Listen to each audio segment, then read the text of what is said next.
All right, hello. Welcome to Adventures in Lollygagging. We are finally back to playing Blade Runner tonight.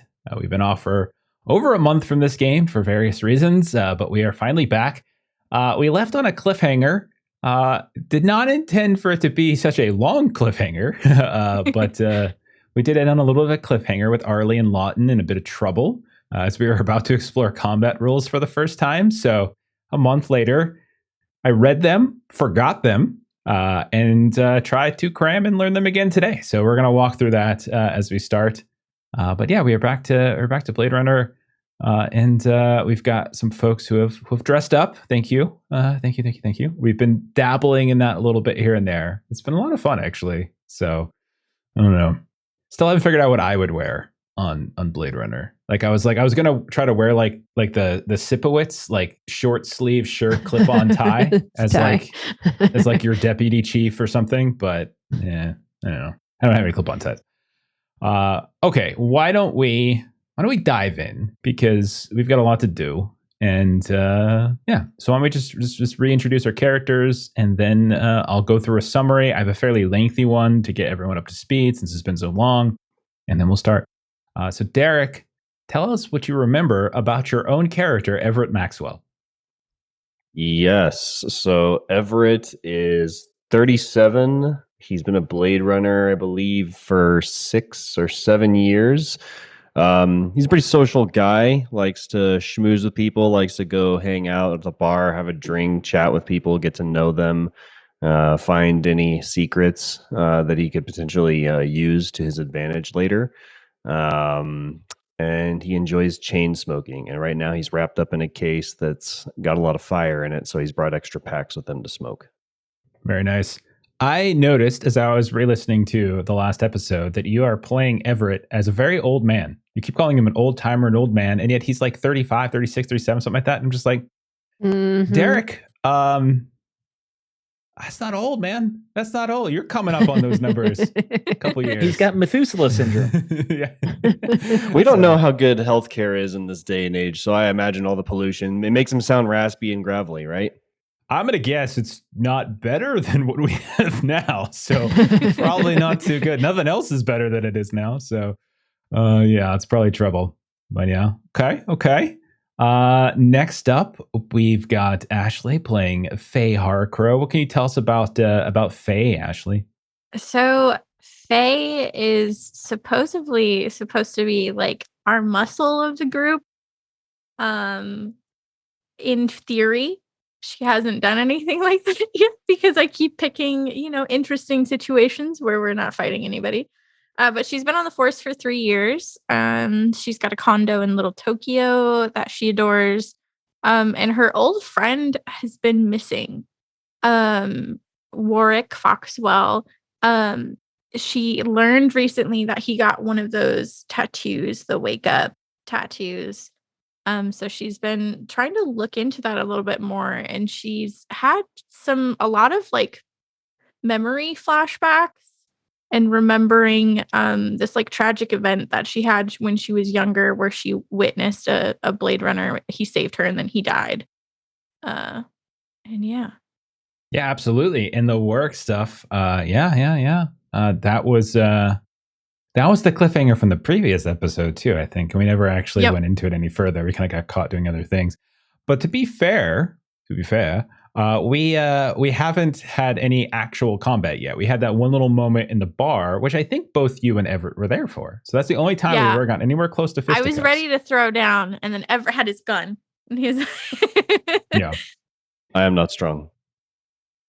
Hey, man, you diffused the situation the only way you knew how. And if I recall, there's like 20 questions that you basically ask for like XP and stuff. I think that might have actually hurt you on one of them because you pulled a gun on him a promotion point, something like that. Yeah, I remember that. All right, next up we got Stone, Lawton Stone, Mr. Lawton, Mr. Stone, Mr. Lawton, Mr. Stone. Yep, I am the analyst of the group, the CSI guy. I take all the samples, I take them back to the lab, analyze them, ask Jeff what specific radioactive isotope we're dealing with. It's got to be precise because this is high tech, and there's no room for error. I might be a bit abrasive as well. Also, Lawton Stone might be a bit abrasive as well. Yeah, and right now I'm partnered with Arlie, and we get along great.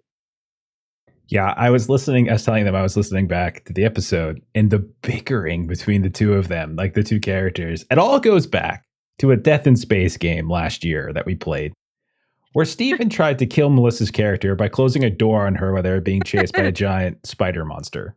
And I didn't it's try really to kill never her been the same. character. I tried to save my character. That's true. How did that work out for that character, by the way? I died twice in that game, and Melissa survived. All right, Melissa, your turn. Tell us a little bit about Arlie.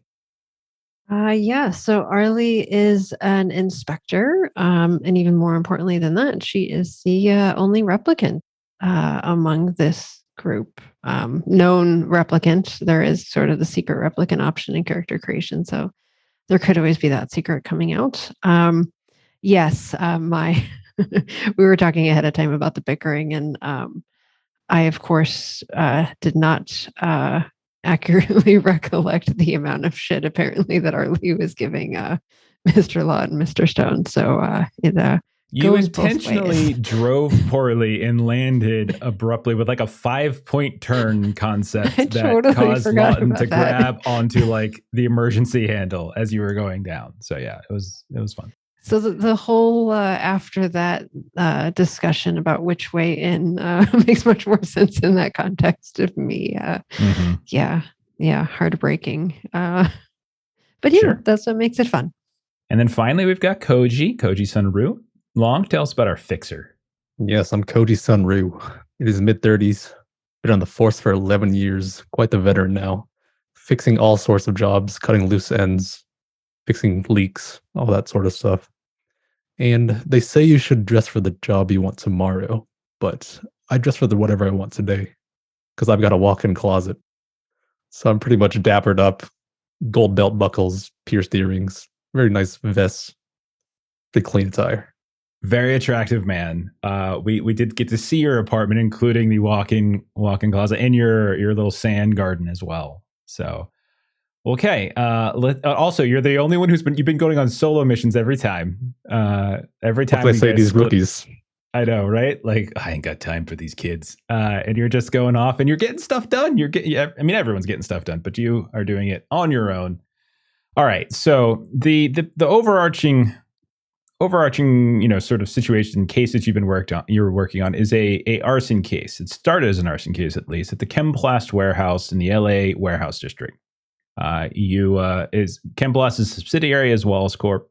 And that is kind of possibly the reason why you were getting a lot of pressure, why this ad hoc task force was being put together. And through some investigation, it turned out that it was not just arson, but somebody was actually murdered on scene. Specifically, a guy named Monty Croyle, who's an ex-LAPD officer, kind of a higher-up guy. He retired into private security for Chemplast and Wallace Corp.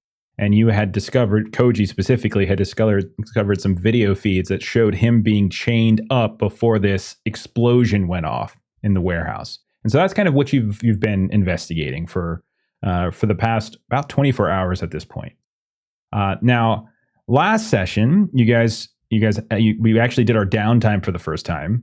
So you pulled an all-nighter, kind of investigating Chemplast warehouse and following up some other leads here and there. But we did a little downtime. We saw Everett go to the plush armchair where he drank some mezcal, smoked some cigarettes, got hit on by a young lady who seemed to be trying to get some information out of him about the LAPD. But Everett was actually pretty deft at not necessarily revealing anything too much. We followed Koji home, where we saw his ample walk-in closet, his he's got a relatively dingy apartment, but like the walk-in apartment the walk-in closet was ample and brilliant. Plus, you had a sand garden. You also got a visit by your immediate supervisor, Finn, who was not Finn Brand. I think I put the last name as, who was not particularly happy with the fact that you were assigned to this task force, as that wasn't cleared with them, and they wanted you to go do a favor for them. Because they were having an issue with I think it was like their son or nephew.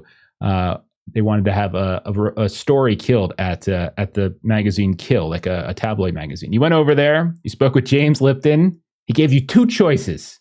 He said either you give him some handies in the alleyway, or you give him some info about a different case. You gave him some info about a different case, and thus you satisfied the issue with your immediate supervisor. Faye, as Ashley's already mentioned, she received some fairly stunning news that her friend Warwick got this tattoo that you've seen pop up on what you think is the suspect for this warehouse killing, but it also showed up on a kind of some graffiti at the site as well. There's something about it that seems to be popping up here and there. You went and you had some downtime at a kind of a kickboxing club. That's where you had that little moment of deja vu where you thought you saw somebody, but you really didn't. And you kind of talked yourself out of actually having seen anyone. Lawton, you actually had a fairly quiet night. You got some noodles. You went home, put on a Humphrey Bogart flick, fell asleep, woke up, ate the rest of those cold, nasty noodles. And that was your night. Fairly uneventful. Arlie, you went to a hobby art venue, I think near Hysteria Hall. You were trying to do some painting, which is one of your hobbies. But you had a kind of an out-of-body experience, or your memory lapsed, because 3 hours went by and you did not paint what you were supposed to paint, which was this landscape filled with ducks and geese and swans, I think. Instead, you painted that wake-up graffiti symbol. And you also heard from the instructor that a man was trying to talk to you, but you have no memory of it. And it was 3 hours that just sort of disappeared. So after that downtime, you guys got back to investigating. So basically we're still sort of at the tail end of this shift, the evening shift, let's call it. Koji, you actually staked out the apartment of Ty Walter, who is the suspect. He's the guy you think did this. Locals kind of pointed you to the specific apartment. Talked about 2 visitors that Ty Walter had. One of them being a fairly short guy who smelled really bad, might have been a trash worker. And another was a young woman who argued with Ty Walter, and they were arguing about her not being able to get something that Ty wanted. Inside the apartment, you found this old kind of psycho wall hidden behind a Murphy bed that had all sorts of surveillance photos and printouts about Monte Croyle and even about another cop by the name of Hoyt Zemke. You also were able to hack into a terminal that was inside the home, and you noticed that there was some footage from a spy cam that you had discovered in Monte Croyle's apartment. And after Monte Croyle received a message, "I'm going to get you. I know what you did," he started sending these like rage-filled messages towards a few other people that you actually were able to recognize. One of them was Hoyt Zemke.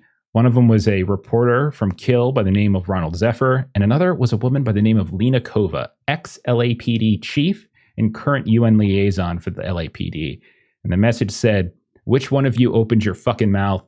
All you had to do is stay quiet. How hard is that? And don't come crying to me about a conscience. You know where that got May." Okay. Faye and Everett, you went over to Happy Jack's casino. Everett, you saw some shady dealings going on outside in the alley. People were kind of leaving with these gear bags. You went inside. You didn't identify yourselves as cops right away. Actually, I don't think you did it at all. You learned from a woman, this machinist, who I'll give you the name, was Sophia. She probably had a name tag on. Said Monty was a real piece of shit. Used to harass her, and Ty beat the shit out of him. But when you talked to Isaac Allers, who was like the pit boss and an old friend of Monty's, even though Monty had debts with him, it didn't seem like that was a big issue. That wasn't like kind of a pressing concern. After a few questions with him, he kind of wandered off, and he seemed a little annoyed that some random people were asking him questions. Lawton and Arlie, you followed on those radiation signatures from the crime scene. It took you to the Kipple, and specifically, were you able to find this abandoned factory that was kind of surrounded by these heaps of trash. You landed in the area. You kind of combed, sort of did a search. You found some tunnels, Arlie. And Lawton, you found what looked like a landing site for a trash barge that had probably recently parked there at some point. A bunch of bickering, obviously, as we talked about, but eventually you went inside the factory. And you discovered that someone else was nearby. You heard all these different sounds of movements and all that kind of stuff. You even got blocked in. Someone screwed around with the door after you came inside. You started following some of the sounds up onto the catwalk over top of this grimy factory floor. And that's when you discovered like one of the tunnels had broken into this big crack in the side of the wall of the factory. And as you were kind of messing around with like this weird kind of sludge that was in that tunnel, 3 faces popped up, one after the other, each wearing some sort of gas mask. One of them tackled Arlie to the ground, sent her flashlight flying. The other 2 kind of forced Lawton to stumble as he was doing his evidence kit. And that's where we ended, basically. Very lengthy summary, but it's good to get our minds right with it. So we're going to pick up. I mean, honestly, we're just going to pick up camera. Imagine we're opening up. Camera opens, panning over the Kipple Waste. We see this dreary, lifeless wasteland, undulating trash heaps, residue of abandoned industry kind of peeking up here and there. Rain's pouring down. Fog has settled. We see the husk of this abandoned factory. We see the walls kind of ruined and decrepit. The roof is kind of broken in places, and you can see that these raindrops are falling through. We follow one of them down, and we see puddles beginning to form around all this sort of broken or, picked apart machinery and tools. The only light inside is coming from this spinning flashlight on the second floor of this rusty wired wire mesh catwalk.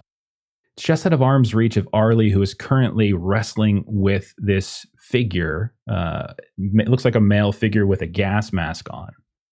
The catwalk is wobbling, starting to pull away slightly from the wall as the bolts are kind of loosening. A few steps away from Arlie, we see Lawton. He's sort of stumbling over his evidence kit as two figures are kind of charging out at him as well. One of them's carrying this little dim electric lantern and a knife in their hand. The other has this big old heavy rusty pipe.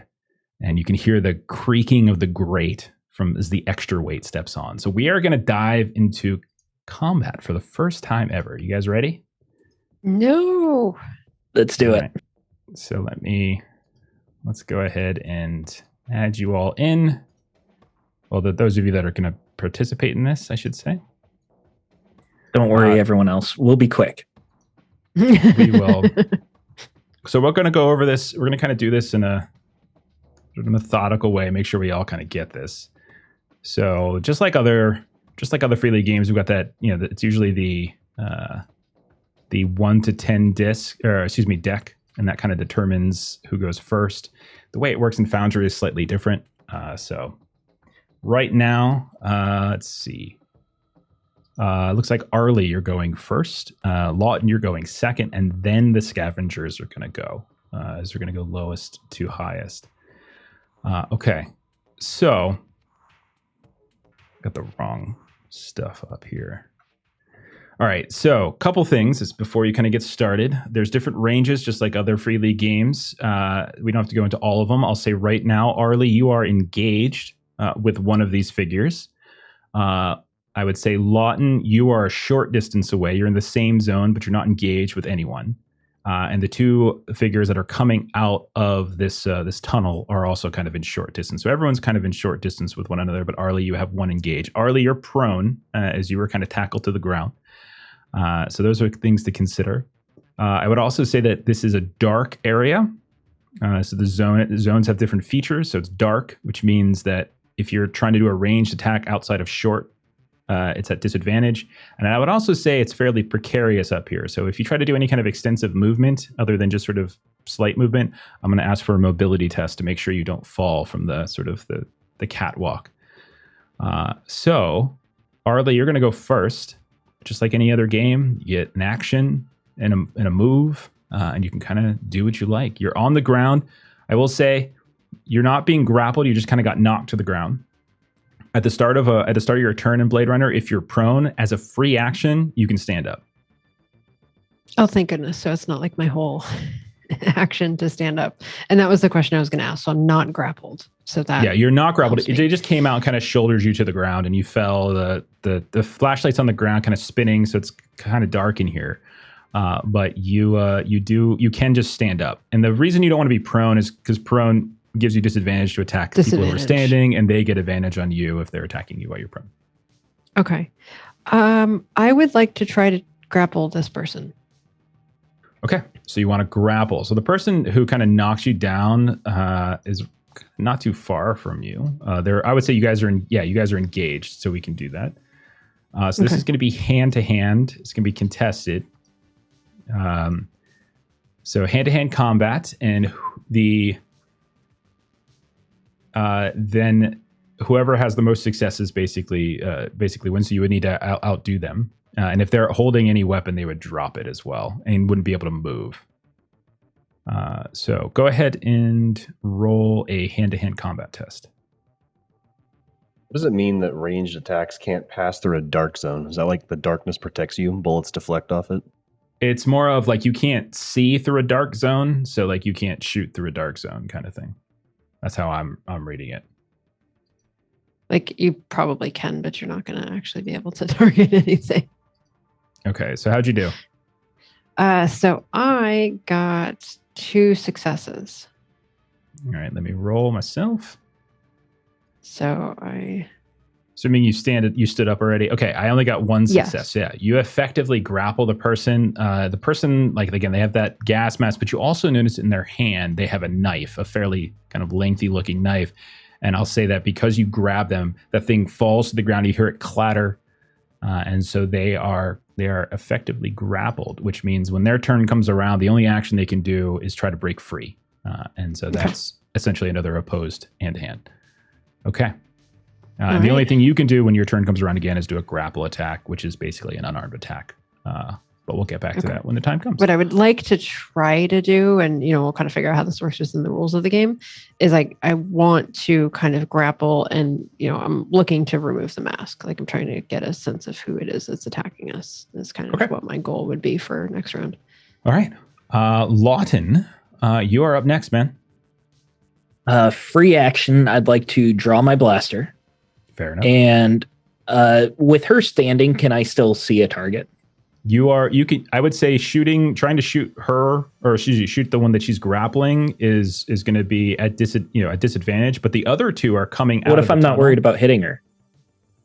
Then I'm just you're totally fine to roll that. I didn't say you have to be worried. No, the other ones though, like, yes, is she blocking line of sight to them?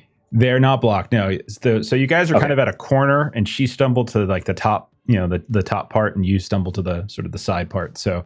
I would say everything's fine, but you can shoot. I'm going to pop off a few slugs at one of them then. You have the default weapon, I believe, correct? Yes. There are 3 different fire modes for that. Do you? Which one are you firing in? So there's caseless, there's sonic. Sonic is the non-lethal, and then there's rifle. Rifle is kind of like for sniping, like for long distance shots, and then caseless is the default. But then there's also sonic rounds, which are there just to cause crushing damage as opposed to piercing damage. And I think I'd do the piercing damage. I'm feeling at risk here. Okay, so yeah, just roll the 44 caseless is probably what you do. Yeah. And that is 1 success. 1 success is all you need. There's nothing I can do to avoid it. You just fire and you shoot. So it's going to do your default damage, which I think is 2. 2, yes. All right, so let me check their health. All right, that is not enough to, kill them or anything. But as you fire, like you're stumbling back, you pull it, and you get them more kind of maybe in like a hip or a non-lethal area, and you see them sort of stumble and slash again, kind of flop against the inside of this tunnel. But they steady themselves. They look down. They see blood in their hands, and you can see they've got this heavy club in their hand, this pipe, and they continue kind of moving in your direction. For my movement, could I just carefully move backwards? Like it's precarious, so I don't want to just turn around and run. So however slow I'd be going. Right. I would say if you're just sort of trying to put some distance between you and them, that's fine. I would say if you were trying to like run away, that's when I would probably roll for like mobility and everything. Just a couple steps to it's whatever. Totally fine. Okay. So then they're going to go. So there's 3 of them. The first one is going to be, let's see. Let's have the first one who's on Arlie try to break their grapple. So they're going to have to roll. Again, it's another. So this is contested again? It's another contested. So I have to win it against you. Now, the difference, I would say, by the way, is when you're doing contested stuff, one of the things we should point out is the person who's initiating it can push. In this case, I wouldn't push because it's an NPC, but like the initiator, the attacker can push, but the defender can't. So if we were doing like a combat attack or something like that. Okay. So like I could have pushed earlier and now you can push. you can wait to push until after you hear what the defender rolled. Okay. All right. So I'm going to go ahead and roll. All right. I have 2 successes. I have 1 success. Okay. In this particular case, he's going to go ahead and just sort of break free. He's going to smash you against the railing. You can feel suddenly like part of the railing just dip and fall, and you hear a squeak as the handrail just falls down. You manage to steady yourself ever so slightly, and they're going to take a kind of a couple steps away from you and try to pick up their knife off the ground, and that'll be that one's turn. So they've broken free. The next one. The next one coming through has a knife and has a lantern in their hand. But when they come through, they're just going to basically drop the lantern on the ground, go charging at Arlie. And with the handrail now ripped apart, it's just going to try to tackle her off the railing down to the factory floor. So this is going to be, basically I'm doing a melee attack, but I'm instead of going for specific damage, I'm declaring a specific effect I want instead, which is essentially just kind of pushing you. So they're just going to try to push you into short range. So roll hand to hand, and I will do the same. That is 1 success. Okay. I had 2 successes. Do you actually, since you are the defender, I don't think you can push. So you are knocked over. So you get pushed off the railing at this point, and you go falling down, and you slam. And if you recall, there were like different pools, and there were various machinery down there. I would say as you land, you're going to take 2 points of damage as you smash down onto the ground. So go ahead and take 2 points, and you're prone, and you're on the ground. And then the last one that is up here is the one that got shot. Is going to move in the direction of Lawton, since it's the only. That's going to be the only target, and is going to attempt to swing with this pipe at Lawton. So Lawton, you can roll hand to hand. It's contested. I'm so good at those. I rolled a 2 and a 1. So pushing would mean there's a 1. I don't think I'm going to do that. I lose. Yeah, and I think the defender can't push. You can check that if someone wants to, because it does seem weird, you did say that. My bad. I got 1 success, and so they're going to hit you with their club, which does 2 points of bludgeoning damage. Or blunt damage, I think they call it. Okay. Melissa, to answer your question. Right? This is not doing well. For health and resolve, remember that there are, like, at the end of a downtime session, humans, and we did this, I heard it, humans get 1 each back, so a health and a resolve, and then replicants get 2 health and 1 back, and we did do that. So you should be good with your numbers. Okay. Top of the round, Arlie, you're up again. You're on the ground now. It was about a 10 to 12 foot fall. You've landed. You're alive, but you can see that Lawton now is the only one left up there with 3 of these figures. That one of them is standing at the edge, looking down at you as they just pushed you down. The other one, there's one that's literally on top of Lawton right now, hitting him with a pipe, and then the one that you had initially grappled is sort of trying to find their knife. What would you like to do, Arlie? So the only weapons that we have seen them have are knives. And pipes. Knives and pipes. Okay, Jeff, I can't hear you right now. Sorry, knives and pipes. They haven't fired any guns or anything. You haven't even seen any guns. I heard Lawton's gun. You're about to hear it again. Oh, dear.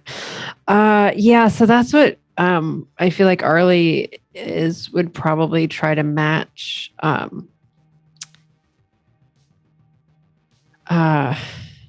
of lethality with lethality. So is there something, and I'm sorry, I was trying to write down my health and resolve. Is there something that I have near me that I can pick up and chuck toward the person that just threw me off? Absolutely. There's plenty of debris all over the place, like chunks of metal, old tools. You can grab something and throw it for sure. Okay. I would like to hopefully find if you can dodge a wrench. Okay, sure. Wrench for dodging. I can't remember if I don't think there's a separate throw. I think it's all still just ranged combat. So I think you're just making a ranged combat test. So is that a agility? Sorry. Yes, I was doing strength and hand-to-hand earlier. Yeah, well, if you just roll from your sheet on Foundry, just roll a ranged combat. It's under, or firearms, I should say. Sorry. Okay, that's where I was like, what am I missing? Yeah, I think thrown is still governed by that. Okay. 2 successes, and I also rolled a unicorn. Right.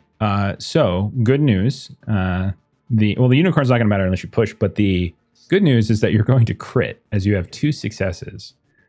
And so this case we're just going to call this kind of a blunt. So with crits, what basically happens if you roll 2 or more successes than your opponent. So in the case of a ranged attack, it's just rolling 2 successes. You get a crit injury basically, and your damage is increased by 1. I would have just made this a 1 point of damage, so we'll make it 2 now. And then you get to roll the crit die of the weapon used in the attack, and then you look it up on the table. So I would say for this, you just picked up some random piece of debris. We'll make it like a D8. So go ahead and roll a D8. Okay, so I just, frantically look around. I, kind of pick up this big wrench, and I just kind of take it. I'm just like, and I just, kind of hurl it at them, kind of center mass. And I rolled a 4 on my. You hit them. You don't get them center mass, but you get them right in the eye. It smashes into their eye, and you see their eye just sort of suffers a very. And they have a mask on, right? Yeah, so we'll say those gas masks over their face. We'll say like as you look back up, somewhere in the process of like you and this person sort of, again, them charging you and knocking you out, their gas matches become sort of dislodged, and you smash them in the open, like in the sort of the revealed portion of the face, and you get them right in the eye. So gouged eye. Let me drop this on them so I know what it is. That's even better than I thought it was going to be. I thought it was going to just like crack their mask. Okay, so gouged eye. Trying to look at what this does. So it's disadvantage to firearms and observation tests, basically. So if they throw anything, makes sense. It'll be an issue. Okay. And plus you did 2 damage to them. So now so that one has 2 damage done to it. So there's 2 of them now that have 2 damage done to them. Okay, cool. Do you want to move it or anything? I would like to try to move myself back up towards the level that I was at, kind of whatever that means, if I need to kind of run somewhere so that I can kind of get back up. Yeah. So there were staircases on the east side and the west side. So it's probably going to take you 1 movement to get to the staircase and then another movement to get up to the top. So you can get all the way over the staircase with this move. No problem. Yeah. And I would imagine I might have lost line of sight on Lawton. And so I might kind of, as I'm running, just kind of do a yell like, you okay? You're about to hear.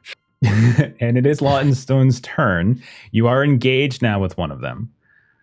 So if you're planning to shoot your gun, I should say that, yes, you can use firearms in close combat, but if the minimum, right?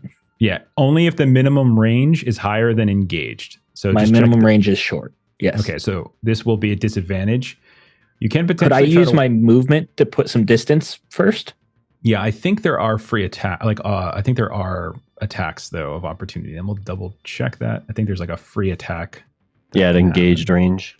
Yeah, so right now they're engaged. So if you try to move away, you'll have to roll mobility when making the move, and then failure means they get to attack. Okay, so roll mobility if you want to try. Let me check my mobility before I decide I'm doing that.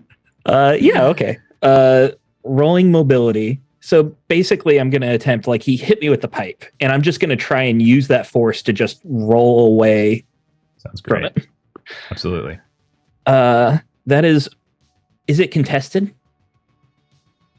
No, I don't think so. No. Okay, well, I got 1 success then, so I won't push. Okay, so you do manage to put some distance. You're probably backing up towards the staircase where Arlie's coming up. You're probably at the top of the staircase now. Arlie's probably at the base of that staircase. Everything's kind of wobbling a bit here and there, but you already rolled the mobility test, so I'm not going to make you roll a second. But yeah, you've put some distance between you and them. You can take your shot now. Yeah.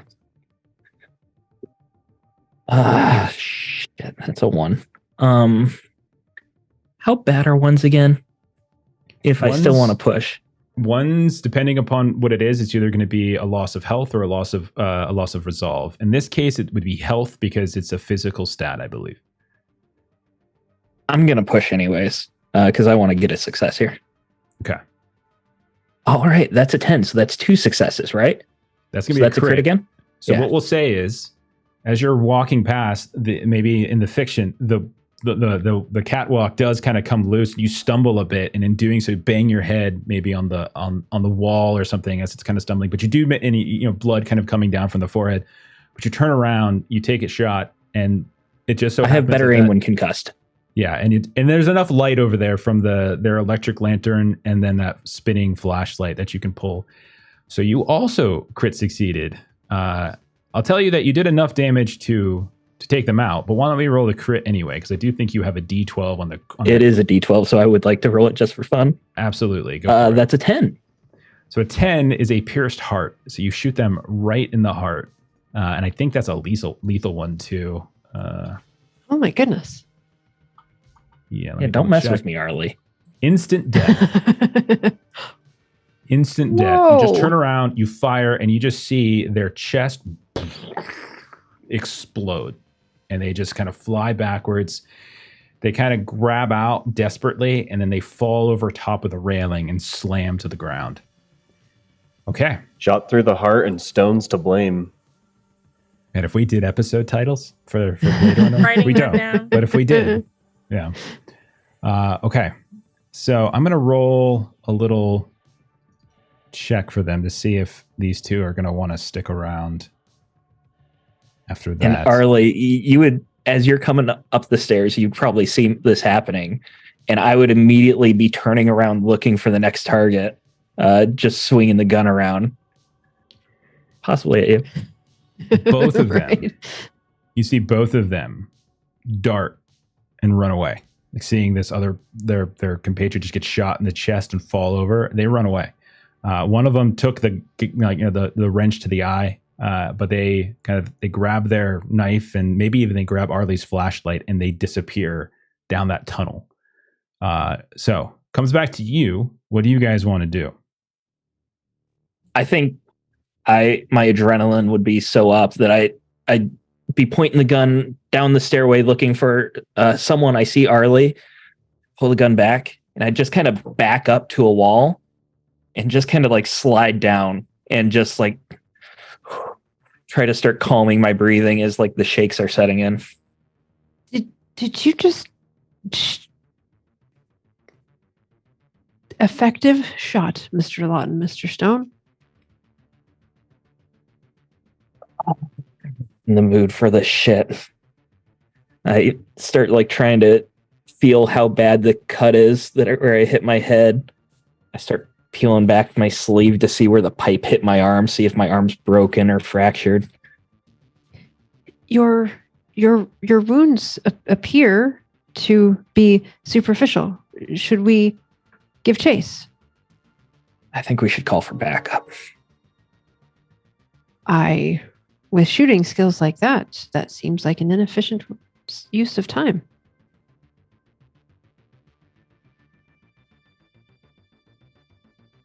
I'd rather not shoot another person today. Understood. We should investigate this person's identity. Feel free. I'm going to take a moment. Understood. All right.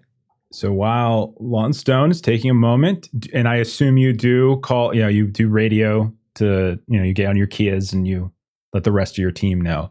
We'll cut over then to Happy Jack's Casino, where Everett and Faye, in a completely different world, are they're not being rained on or shot at or anything like that. You look around, and just to kind of remind you, Dinner Rush kind of, it's this sort of throwback style. It doesn't look, there's nothing super fancy in here. There's a lot of slot machines.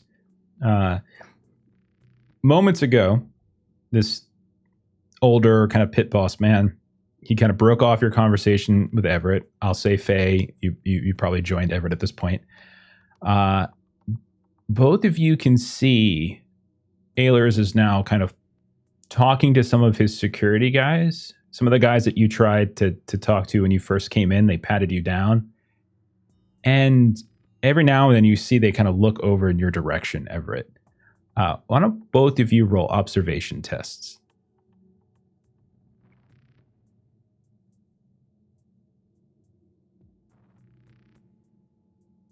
Feel terrible at these.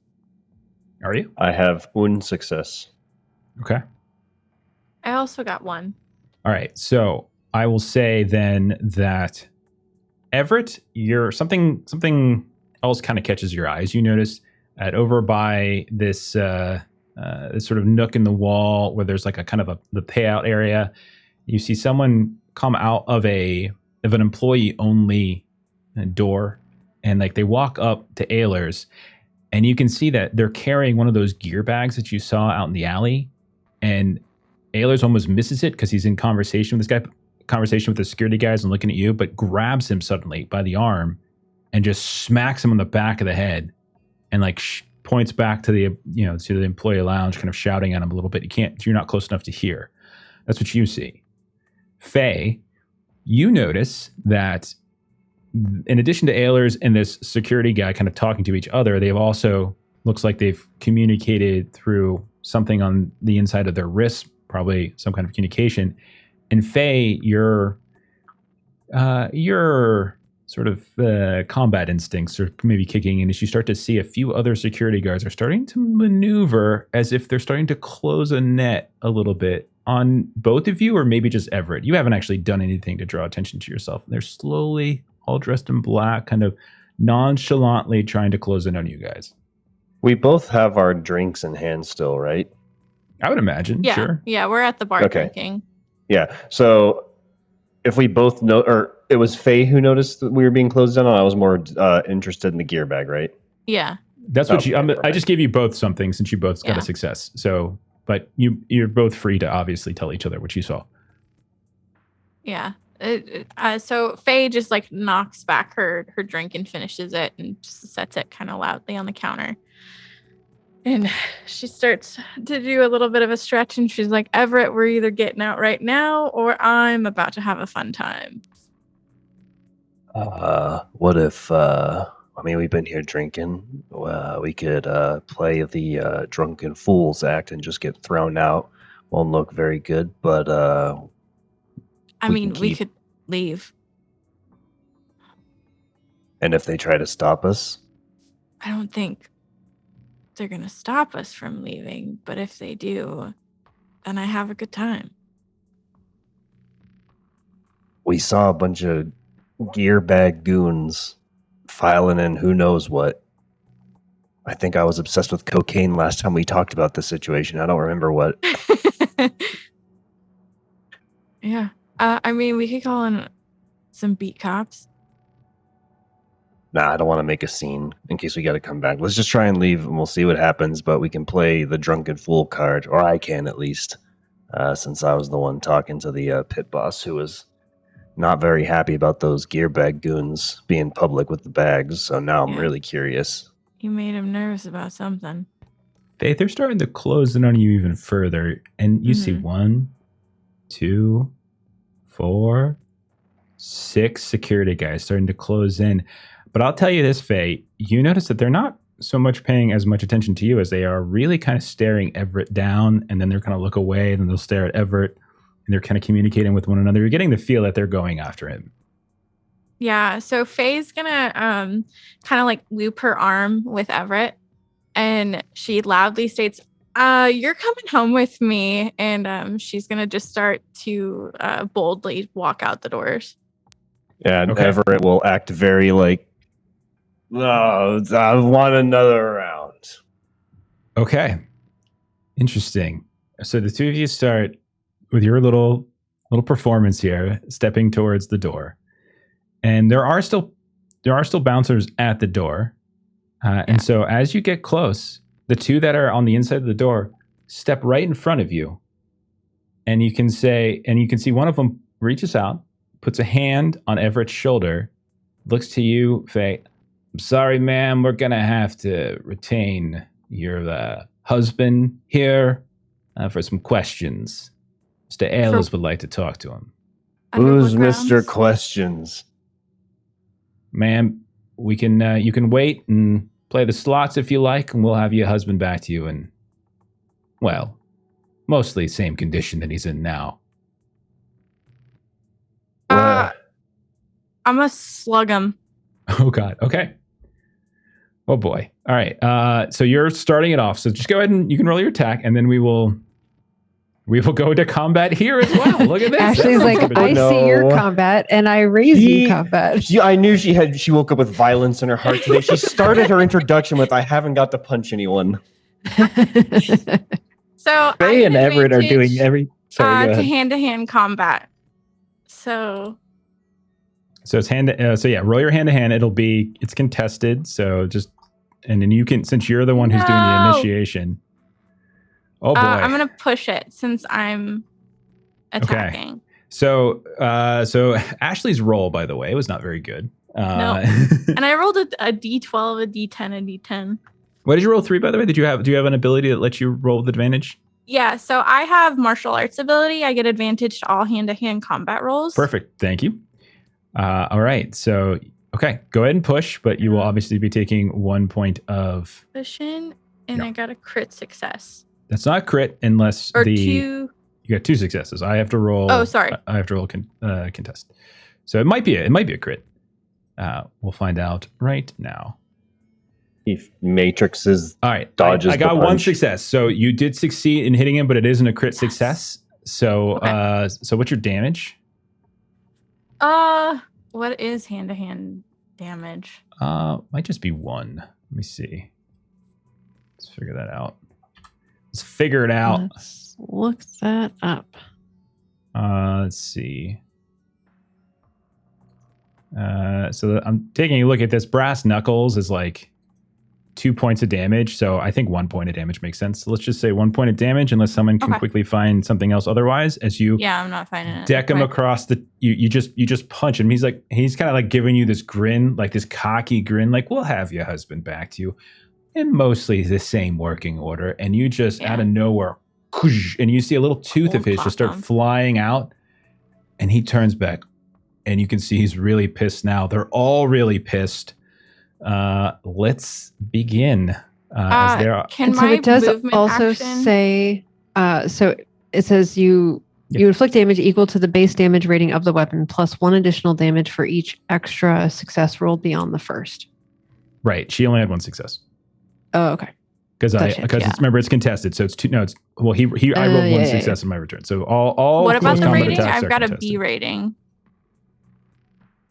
Rating doesn't matter. That's just your dice size. Oh, okay. That should be for. I think that's for. Yeah, it's for that. And then when it comes to a weapons die, that's your crit die. So that tells you what die you roll on a critical effect table. Because the higher the higher you roll on the critical effect table, the worse the crit is. It could be instant death. So it's like some have like a D10, even though it's a D12 table. Like you can't necessarily do anything. That kind of. So you do 1 point of damage to him, no problem. Then with my movement, I want us to I yell to run. You can certainly yell to run for him, and then try and push through to make room for him to run. Okay. I would say because they are specifically blocking the doors, it's probably going to be another check to push past him. So since you've already done your 1 skill check for this turn, they're blocking the exits. So if you want, we could take back because one of the things you can do with attacks is you can say you have a different effect in mind other than damage. Normally you would declare this before you roll, but in this case you could say you want to kind of knock him out of the way instead of doing damage to him. And in that case, then you could potentially move through.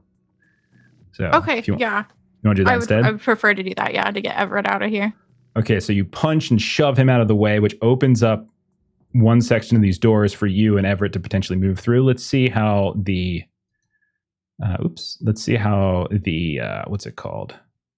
This is how this works out for you all. Unfortunately, you have the exact opposite luck in terms of your initiative as Lawton and Arlie, as you are going last in this. Faye, do you run first or do you wait with Everett? They want Everett, so she'll stay with Everett. Yeah. I am going to say that 4 of these are not actually next to you guys. Only 2 of them are immediately next to you in short range. The other 4 are closing in at this point. Now that you've caused a physical problem, all 4 of them, the first 4, are just going to close in on you guys. They can't do anything else. They don't have guns to shoot at you from a distance. They're not going to do that in the middle of a crowded casino either. But they're charging at you guys. And so on next turn, yeah, go ahead. He put his hand on her shoulder or on my shoulder, the bouncer? He put it on yours, and he was saying he wanted to take her husband, meaning you. Mm-hmm. Okay. So I've learned. Actually, I'm learning. So if we want to try this, Ashley, I could mark us and take my badge out and say, "Everybody, calm down. He was assaulting an officer because he touched me." You know. And we could try and see if that does anything. It could make it worse, though. I would like you to run. Okay. Well, these two guards are going to actually get the ones that are on you, that are at the door, are going to get a chance to go before you guys get to go. Yeah, there's a whole lot of thugs on that initiative list before it gets to you two. And both of them are going to do the same thing. Each one of them targeting a different one of you, and they're both going to try to effectively tackle you to the ground. So it's going to be contested hand to hand. They're both trying to just tackle you guys to the ground. So in both cases, just roll. Well, I mean, you could just do what Everett said. That is true. So go ahead and roll hand to hand. So the first one I roll will be for Everett, and the second one I roll is going to be for Faye. Okay. Everett, how many successes did you get for hand to hand? Yes, my D ranked hand to hand. I got 0 successes. You are tackled to the ground as I got 1 success, as Everett is just blindsided, knocked to the ground. I don't think I was supposed to have advantage for that one, but I got 1. You also got those 2 unicorns. If you're not supposed to have it, just go ahead and re-roll it, and we'll see how you do. Okay. Because it's only for when you're attacking, not for you're defending. It's still doing it. Why? When it Maybe pops, it's because I have my mod for martial arts. Could be. Well, let's take a look at what your martial art mod says. You get advantage in all hand-to-hand combat rolls when fighting unarmed. So I think it even counts here. Yeah. Okay, cool. So we'll take that first one. You got a success on the first one. I only had 1 success. It's a tie. Tie happens, no one wins. So you're still standing.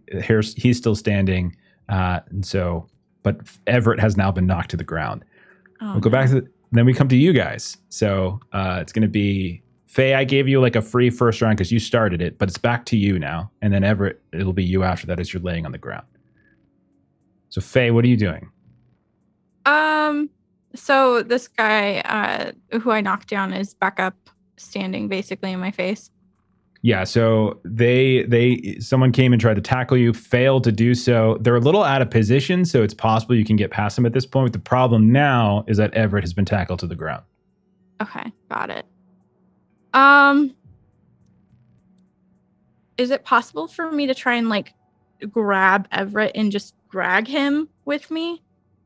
I would say since he's literally been tackled to the ground, I would say you can probably pull the guy off of him, but I don't know if I don't think you can drag Everett, but you could try to pull the guy off of him if you like. Okay, yeah, I'll do that.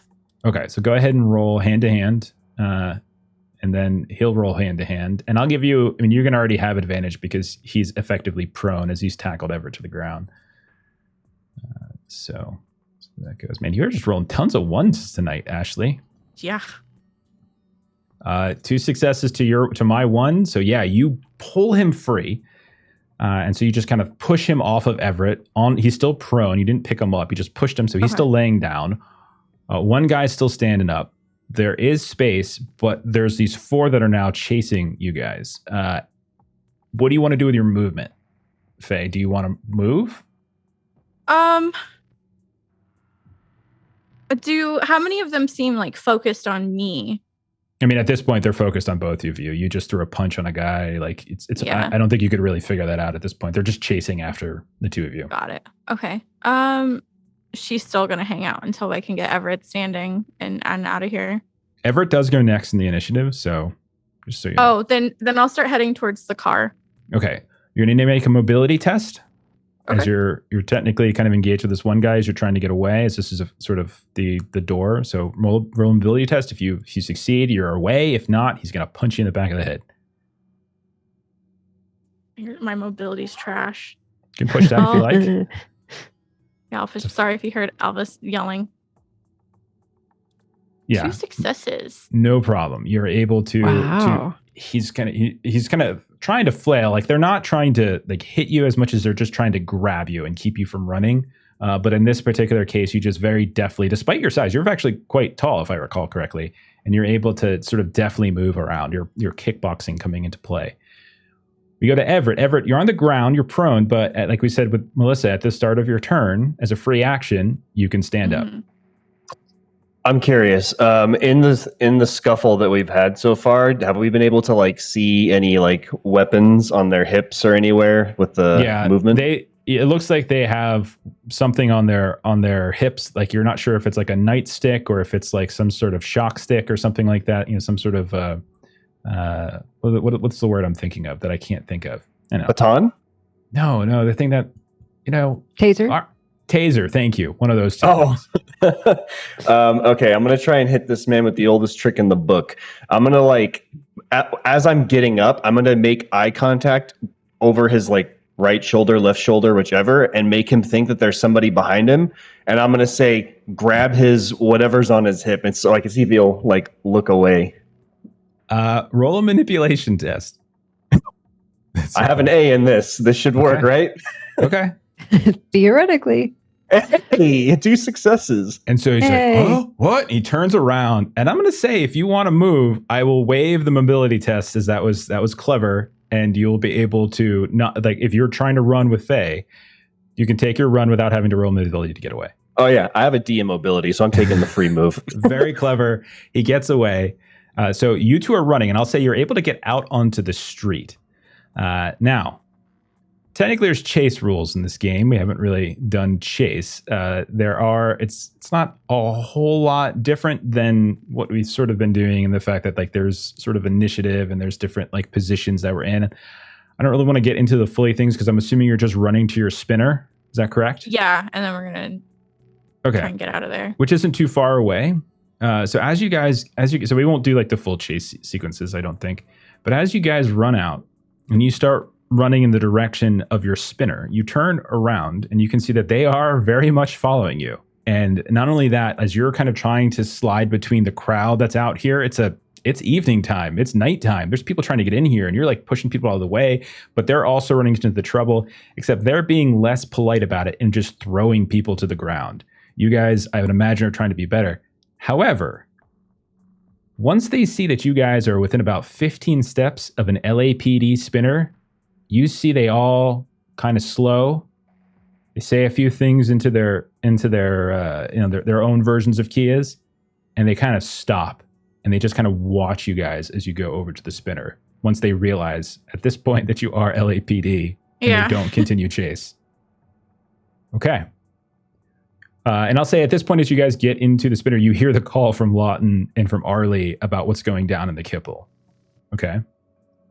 All right. With that, let's cut. And we'll go over to Koji, as Long has been waiting patiently to play. All right, Koji, now you got to find something to punch, because clearly this is what we're doing. We are learning combat rules tonight. We're learning combat today. Oh. Fight your sand tray or whatever you had. So to remind everyone of Koji, you are in the rundown apartment of Ty Walters, the suspect that you have for this arson case and the murder of Monty Croyle. The Murphy bed, you pulled it down. You saw that wall of photos and other notes that's been hidden behind it. All this Monty Croyle stuff, and occasionally a Hoyt Zemke stuff as well. You hacked into the old terminal that sat near the bed. You collected a bunch of data, including some evidence that Monty Croyle was in contact with Lena Kova, that UN high-level UN liaison. But you decided not to upload that info. You're keeping that info from kind of going back to headquarters. You've looked around. You're on the 3rd floor of this kind of grimy hotel. You didn't see anybody else living here, according to the locals. There's like a 3rd-story window where there's no fire escape, but you're pretty sure at some point he might have been climbing up it or going down it. You feel like you've searched the whole apartment. Like there's really nothing else in this apartment room. What would you want to do? I think I'll check out like the escape area, sort of go in that direction. So if you open up the window, you look down and you can see that when you look down, there's no fire escape, but you do see as though there have been some like kind of handholds or footholds, like kind of carved in here and there, or like something was like kind of stabbed into the wall. So he was possibly using it just to kind of climb up and climb down as opposed to going through the front. No one's on the stair on this sort of makeshift ladder going down. And you can see like a little bit further down the street, the same crew of locals that you spoke with earlier are kind of still there too. Nothing seems to be shaking, but it does look like there's a sort of a makeshift ladder going down here. Yeah, while I was here, I'd like to get some sort of idea of when the last time someone was here, if possible. I would say make an observation test, we'll say. Or if you prefer, you can do an... No, observation makes the most sense. I was going to say insight, but that's more for people. So yeah, do an observation. Okay. Let's see. It's a D10 and a D6. Got an 8. Okay, That's good enough. 1. Yeah. So looking around, you would find, I would say, maybe a carton of noodles or something that doesn't seem to have gone horribly bad just yet. Lawton might even be willing to eat this stuff, meaning someone might have been here within the last 24 hours.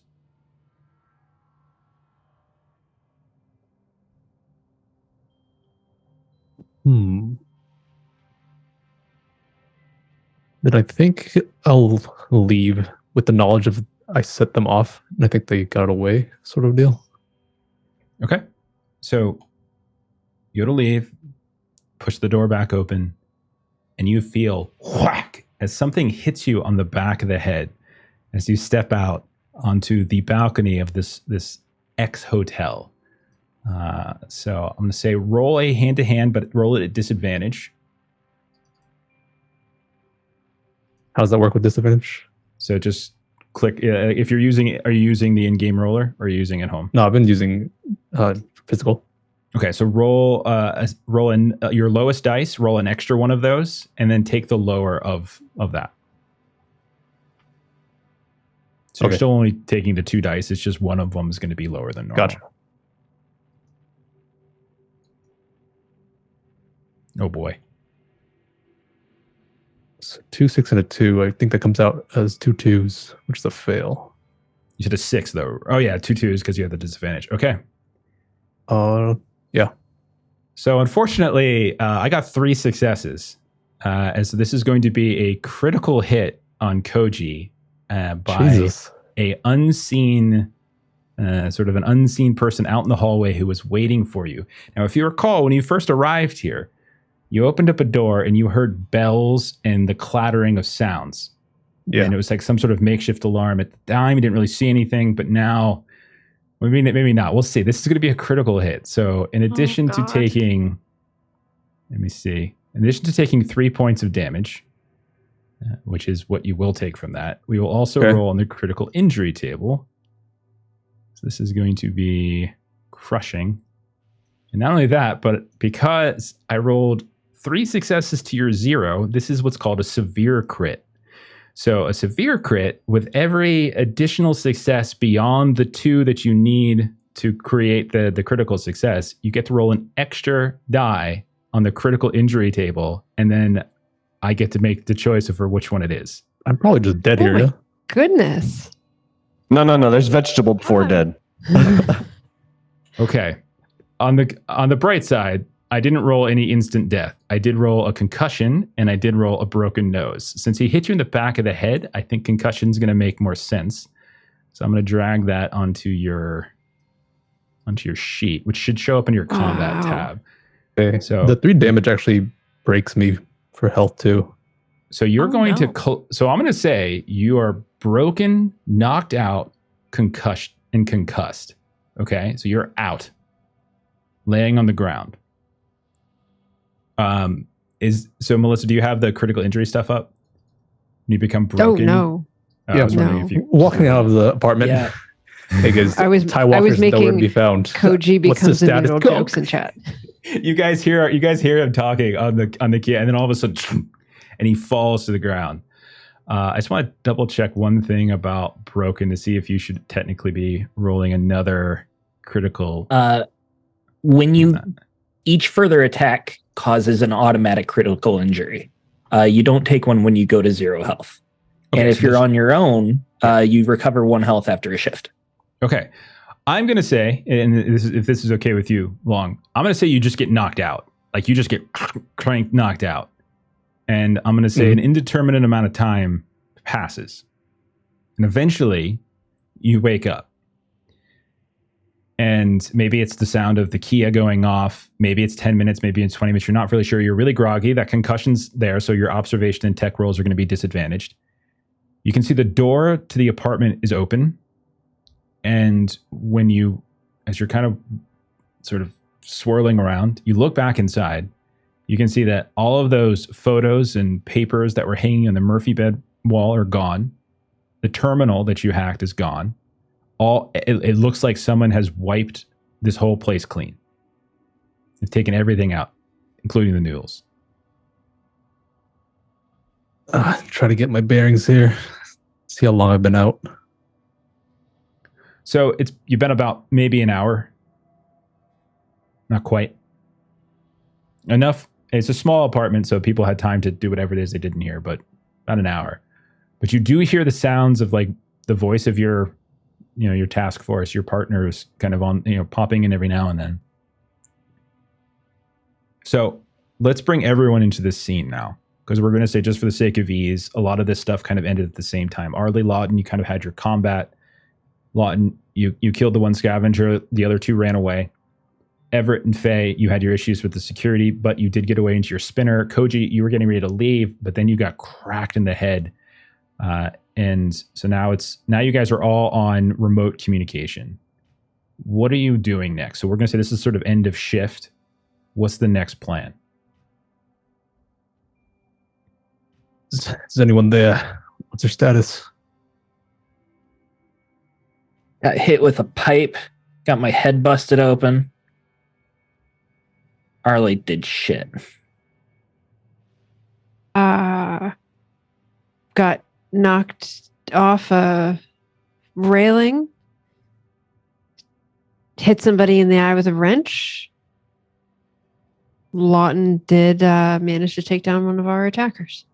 Guys, can we keep the volume down a little? I had too much to drink and a bouncer touched my shoulder. I'm not doing too good. Wow, I'm glad you're having a fun night. Faye? I punched a dude. I probably should have tried to be a little bit diplomatic first, but he was trying to keep Everett at the casino, and they wanted to keep him for questioning. And there were some sus guys trying to take these bags out. So I just clocked him, and we got to the spinner. Everybody want to reconvene here at the Kipple? We could use some backup. Yeah, we can pick up Koji. Koji, where you at? You're in Sector 1, right? I think I'm nearby. I'm at Ty's place. Okay. Yeah, we'll swing by and grab you, and then we'll head to the Kipple. Did you guys find anything good besides people, or what's happening? We need to investigate more. There were 3 individuals with gas masks. 2 of them ran away. Lawton needed a moment to collect himself after taking the life of another fellow human, and we will take chase after you all arrive. They're scavs. We don't know if they're connected to the case or not. They could just be upset we were on their turf. While you are en route, I can attempt to ascertain the identity of the individual that Mr. Stone murdered. think it was more self-defense, but that sounds like a good idea. It really target practice. There really couldn't be a finer shot, actually. And so Arlie will go over and kind of lift the gas mask off of the. I prefer to use my hands. It's more personal, you know. But that's just me. Okay, I prefer so not to be in a fight at all. for the sake of just making sure we're figuring this out, is everybody then joining for this next shift? Arlie and Lawton. Okay. Yeah. How does We're all going to be in the same place at the same time for the my first time in a damage few work episodes. here? Because I'm at 0. So yeah, I think you get True. 1 health back after. That's correct. After one shift. Yeah, after 1 shift, I will say, for the sake of Everett and Faye coming to get you, you're in the, you're able to kind of pop into there. If somebody, I think you can also roll to try to, debrake as well. If either one of you had like a medical, if you had medicine as well, medical aid, I think it's called. So if Faye or Everett wants to make a medical aid roll. D6 in it. In medical Everett? aid and intelligence. I have a D8 in intelligence. So But you're Everett. saying there's a chance. I also have a D8 and then a D in medical aid, so I probably would just hand him a cocktail napkin and be like, "Don't bleed on the Sit back seat." of your head. Faye, why don't you roll it? Just go ahead and give it a rip. I'm not looking. There you go. You got a success. No problem. Hey. Easy Cool. peasy. Did you take Yeah. a look? Someone bashed my head in. Yeah, you take a look Or at you- it, and he does have a gash. It's pretty bad. Oh, What? What were you doing? I was snooping at ties. Someone got me. You didn't hear them come in? I mean, maybe I did, but it was so fast I don't remember. What happened when you came to? They didn't take you anything from you? No, they just cleaned it out. Whatever evidence was left. Did you get any pictures or anything stored? Yeah, of course. We got here. okay. And like Faye's like handy dandy work for Koji is just she's got some super glue. And she just pinches it together and just super glues it. Your hair's going to be matted for a few days. It's fine. Right? This is where he's like really shaved or something, you know? Okay. So just want to clarify the rule, since I know people are listening to this and probably want to know how this works. So recovery from being broken, first aid is what Faye just did. She rolled a medical aid. She got a success. And so if the roll's successful, which it was, the target, in this case Koji, immediately regains health equal to the number of successes in the skill roll. And in administering first aid to someone who isn't broken has no effect. So in this case, Koji's fine. Koji, you get your health back. It was 1 success. So yeah, you're good to go. Okay. Now the critical injury, let's see. I'm going to figure out exactly how long that lasts. Concussion is a week. Is it a week? Okay, thank you. Oh, that's right. Yeah, it It's was in the like system. It was a disadvantage on, let me find it again. Disadvantage to observation and tech. For healing time is 1 week for this. Yeah. Okay. All right. So you guys hop in your spinners and you get out of here. And we'll say, just for the sake of it, we'll go back to Lawton and Arlie. We'll say you have a few minutes here, maybe 20 minutes, half an hour before they show up. I think you said you wanted to pull the mask off the guy, right? You pull the Yes, I mask did. off. You see a relatively emaciated, scrawny looking man. Might be in his 40s, maybe in his 50s, or he's just, you can tell he's lived a very hard life, and could be younger possibly. I would say I'd say all of you as LAPD are kind of aware that there are people who live out here. The very, very, very poor, very destitute, those that can't even kind of make it on the streets of LA, kind of come out here sometimes, and that means they're scavenging around. From what you can tell, this person looks just like a scavenger. You go through their things and you look at what they've kind of dropped. They do have a survival knife, like just a knife, but in the system it's called a survival knife in their hand. And that's it. Like you can take the gas mask. I I would say you're not entirely sure just by looking at it whether it has any effect. Lawton, you would probably conclude the fog, the rain, the constant exposure might have some effect, but this thing might not necessarily be in the greatest condition either. So likely people who are exposed out here constantly to the different gases and fumes from all the trash kind of combined together, coupled with the rain and fog, it can't be good on their lungs. So that's probably what you would conclude. Something that Arlie wants to do, she wants to kind of look this guy over for that tattoo. You do, and you do not find him. You do not find one at all. Okay. You find So scars. they dropped one junk loot item and one common loot item. You said there's a scar? Scars all over, but nothing Okay. recent other than what Lawton did to him and then the fall. Is there anything with our Kia that we have? Is that more of just a communication? It's not necessarily anything that can like gather information or like connect to like police database or anything like that.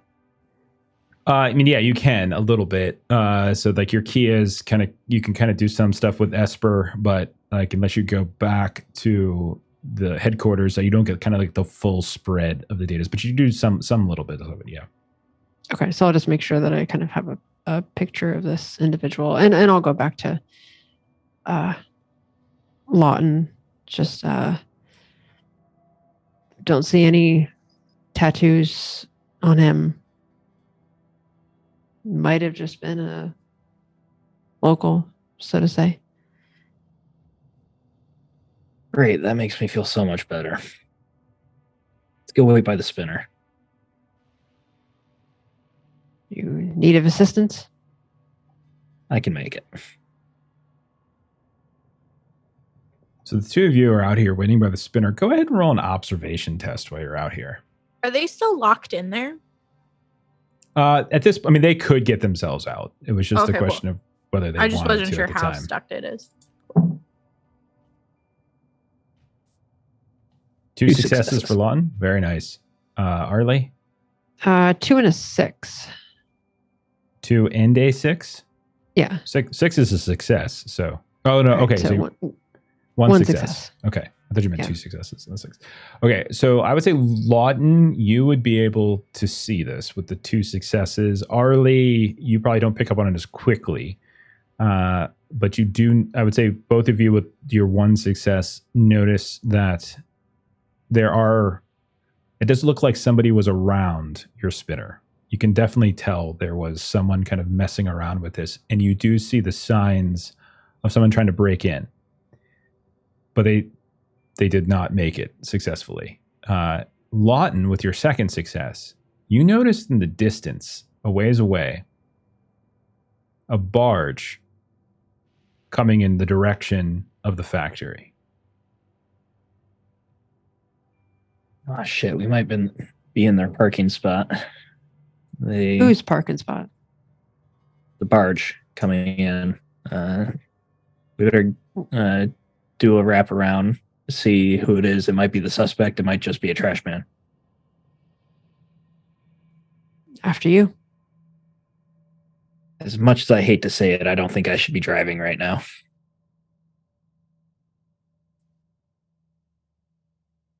Can we not do a 5-point turn as we take off? Go ahead and roll it. Whoever's driving, That's roll me. a driving test, and then we'll see. And then this is important because I'm assuming you're trying not to be seen, right? Yes. So roll a driving test, and this is to ensure that you get up in time and that you keep low enough underneath the fog and around the heaps and Okay. stuff like that. So quick diversion here. We got our first bits gifted to us. Okay. Is that an advantage? I like the die boost that we were doing in Savage Worlds. Okay. So go from, like, for a roll, you go from a D8 to a D10. I like that a little better. Okay.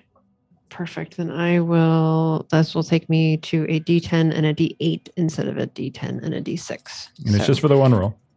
Yep. No, that is a 2 and a 3. You want to push? Sure. I think, can't replicants push twice? Yes. Yeah, they can, but Yes. they always suffer stress Thank you. in Oh. physical. I think it's resolve. It's resolve. We'll look it up. But how'd you do on your Then push? maybe I don't want to push. I haven't That's rolled one- it yet, and maybe I don't. Okay. Oh yeah, it's stress, never damage. Sorry. I do just want to make sure you understand what's at stake. If you fail the roll, you're going to take off in such a way that barge is going to see you. Okay, I'll be down to 1 resolve left. Assuming you pass and don't have to push a second time. Go ahead and roll. That's a 10 on the D10. Perfect. It's 2 successes. You're able to, you get up, you hover off the ground just a few feet, you keep low. There is kind of a fog that's around, so you kind of stay in it, use it to your benefit, and you moving slowly kind of around the some of these heaps, and you kind of keep it off at a distance and wait. While the two of you are watching, you see that the barge begins to kind of come up to the factory, kind of do a little quick swerve, kind of around. And it's it's a big, giant black box, basically, with various running lights and stuff. And eventually, you start to see it come down. Everett and Faye and Koji, you are probably about 5 minutes out from the factory itself when maybe you hear this talk about a barge arriving.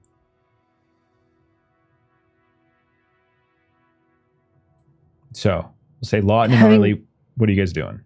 I would say while Arlie is taking off, I would be on the Kia sending the message, possible suspect arrival in the trash barge. You'll see it when you come up.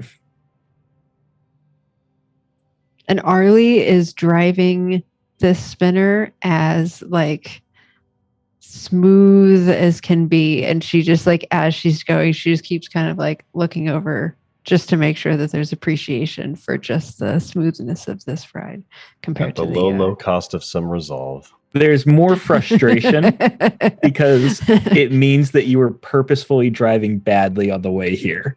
So it just makes me more Yes. frustrated to see that you can drive this smoothly. This is very, very true.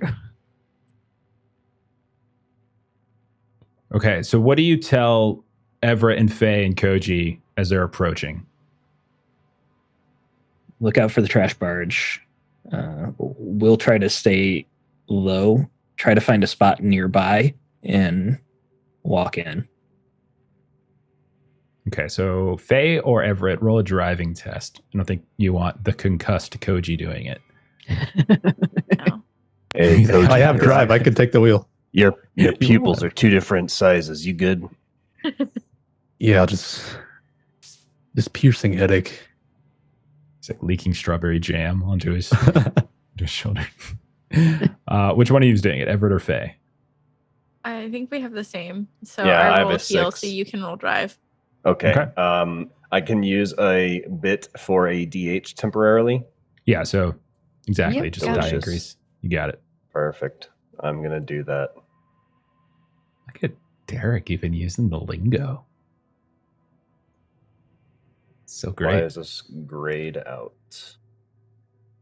If you need to do a manual roll, go ahead and do a manual roll. That's fine. Yeah, Like that's punching it in. Yeah. You should also roll. You should also roll Oh, your yeah. intelligence die as well. Right. So intelligence Done too. plus driving. There you go. You got your success. Okay. That's all you needed. You just needed the one. Nice. And so you're able to kind of sweep in, circle around, land next to Lawton and Arlie. New shift begins. All 5 of you are together. This barge just landed in that same relative space that Lawton you had discovered earlier. You're out in the kipple. It's closing in on midnight, we'll say. What do 5 of you guys want to do at this point?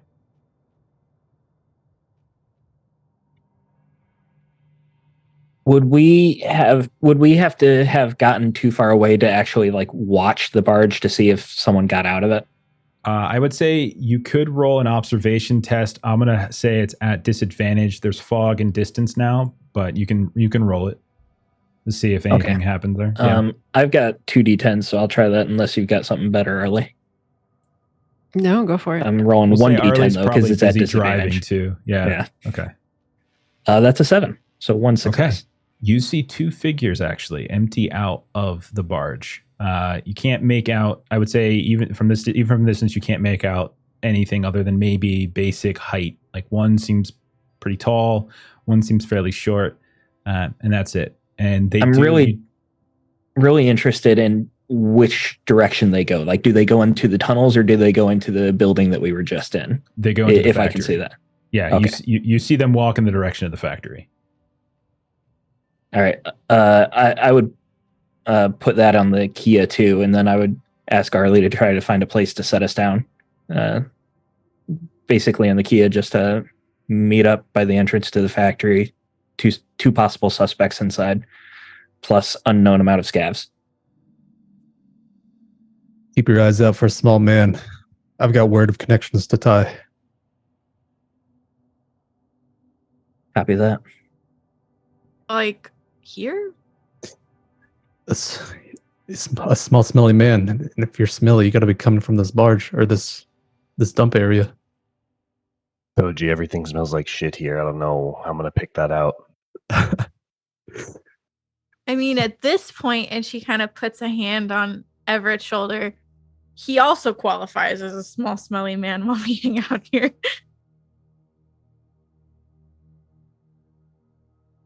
So the five of you park your spinners, and eventually you all meet out in front of the factory. Is that correct? Yeah. Okay. Yeah. It's done. You are out in front of the factory.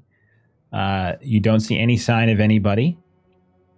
You presume they might have went inside, but you're not sure. What do you guys want to do? So you guys would see Lawton has, quite a bit of dried blood on his head from where he took that hit. And he was maybe like Arlie and I made it first just because we were already there. We knew where it was. So you see us outside and he's got a little bit of a shake going on. Everett, can I bump smoke off you? Yeah, not a problem. We also got some super glue for your cut if you want. I'd appreciate that. We did the virtual pass off. Look at this.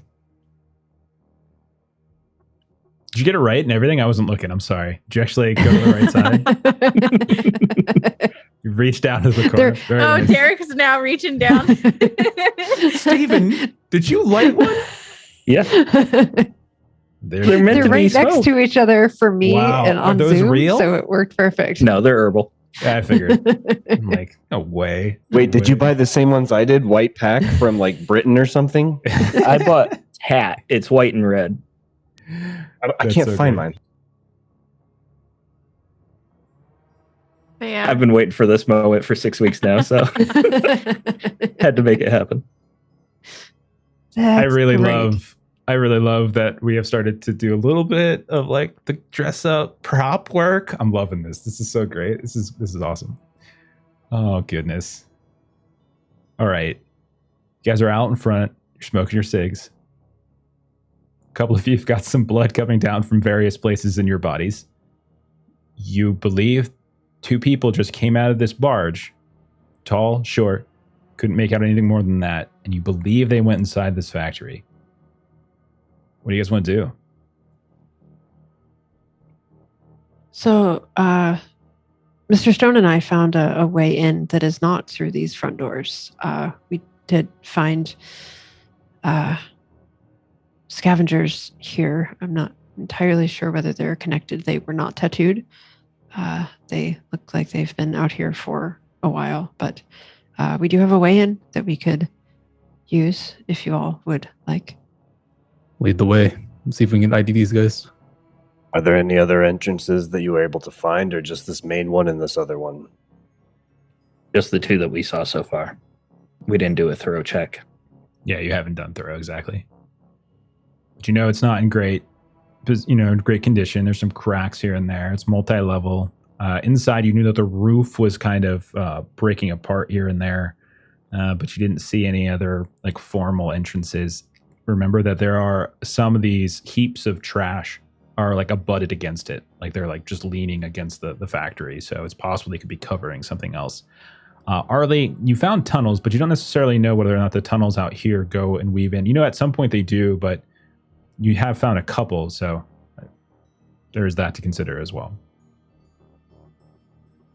What's the plan? To make our way in, I'll sort of just scoop up some like dirty rags or old trash and kind of cover myself with it. Try to blend with the environment. Oh, okay. Trash bag over his head. You want to smother Try and be a your little- beautiful, little wonderful stealthy. clothing, Koji, with trash. He already bled on them. Okay. So I know. That was step one is, rub some blood on it. Step two, rub some dirt on it. Okay. So let's treat this. You guys are going into a location where there could be two figures here that you don't know whether or not they're aggressive, not aggressive. You're cops. How are you approaching? Who's leading the way? Do you have weapons drawn? Walk me through this. I would suggest that Arlie goes first because she knows the layout. I would definitely have weapons drawn. And I I would could go suggest up to front. the others that they do too. Yeah, I would go up front with Arlie because I've got a B in firearms, so I'm a decent shot. I suck at combat, so I'll sort of linger behind. You I'll and stay your near one Koji. health, right? Okay. Faye? I have twice Faye? as many health as you, Koji. I'll be between like Everett and Koji. Okay. So then Everett, I think it was Arlie and Everett are kind of towards the front. So the two of you open the door. There's plenty of you here. No more need for a roll. You push the door open. You look inside this main factory floor. You see where you basically destroyed part of the walkway with the combat. You don't see anyone in here immediately. Like as you kind of look around. Do you have flashlights drawn? You flashlighting around? Are we doing the Arlie classic lost her Mulder Scully flashlight. thing? I was just going to put in chat that if I hadn't lost my flashlight earlier, I would be doing the kind of classic flashlight on firearm, but I don't have my. I don't know if I ever had one. Do we want to keep it quiet, Lawton, or do we care about visibility? We don't know if they're suspects or not. They came in on the barge. I'd assume that'd be the only way they can leave. I don't think we need to be too quiet. I would just worry about drawing more scavs. Okay, yeah, then Everett will have his flashlight out. Get the flashlight out. So you go into the first room. Giant room. Remember, this is factory floor. It's some sort of electronics. You're not sure if it's a recycling plant, maybe something like that. Like sort of did something with sort of old boards and stuff. You look around. You can see you hear the sound of like a. And you look up and you see part of the metal is still kind of weaving back and forth. You guys are smart enough to realize if you saw it and you heard it, it's possible that whoever was in front of you saw and heard it as well. You see the body of the scav still on the ground. You left it there, by the way, and doesn't appear to have been messed with at all. You look around and you check corners and doors, that kind of stuff. You do remember that there's this whole other section of this giant factory that are like offices and things like that, like away from the factory floor. You can either approach that on the ground. There's a couple of hallways, ground floor, but also the catwalk eventually would have weaved around to what looked like some sort of observation room tower for the factory floor itself. So those are your options here. What do you want to do? Offices first. What do you guys think? Yeah, that sounds good. Yeah. That works. Okay. Are you guys trying to be quiet or are you trying to be fast? Would we cover more ground if we sent half like up to the second floor? Let's split 3 ways. God, I love you, Lon. We love you, just Lon. got the party back together. We'll send the damaged half upstairs and the full health half. Long, you see a giant ball on the ground that used to have the poison symbol on it, but it was scratched out, but instead it says Kool-Aid. I'm pretty thirsty, guys. All right, so are you splitting or are you sticking together? I vote stick together and move quickly. Yeah, I think so too. Okay. You move quick, which means no stealth. You're moving quick. You're making noise. You know you're making noise. You go into the first. You go down this ground floor hall. It's going to split on either side. You take one of them. You go down. You can see on the left hand side. It looks like possibly one day at some point there were bathrooms, but on the right hand side there's like some of these offices. I'll say Arlie kicked the door in that is not necessarily like it's not even fully closed. It's sort of like hanging there. You kick it open, it slams, crashes. You look inside, you see a broken desk. You see filing cabinets that have been knocked over. You see what looks like mildew, like black mold kind of growing on everything in here. There looks to be like this old oscillating fan that has been sort of ripped apart. And you can see the blades have kind of been snapped and broken into little pieces on the ground. There's a bulletin board that's kind of hanged up on the wall, and you can see like the faded posters of what looks like shifts, various shifts of the people who are working here. But you don't immediately see anyone around. Behind you, kind of dip into the bathroom really fast. You can see that one of the walls in the women's side has collapsed. Half the stalls have been kind of hidden or what looks like rubble of some time from the second floor.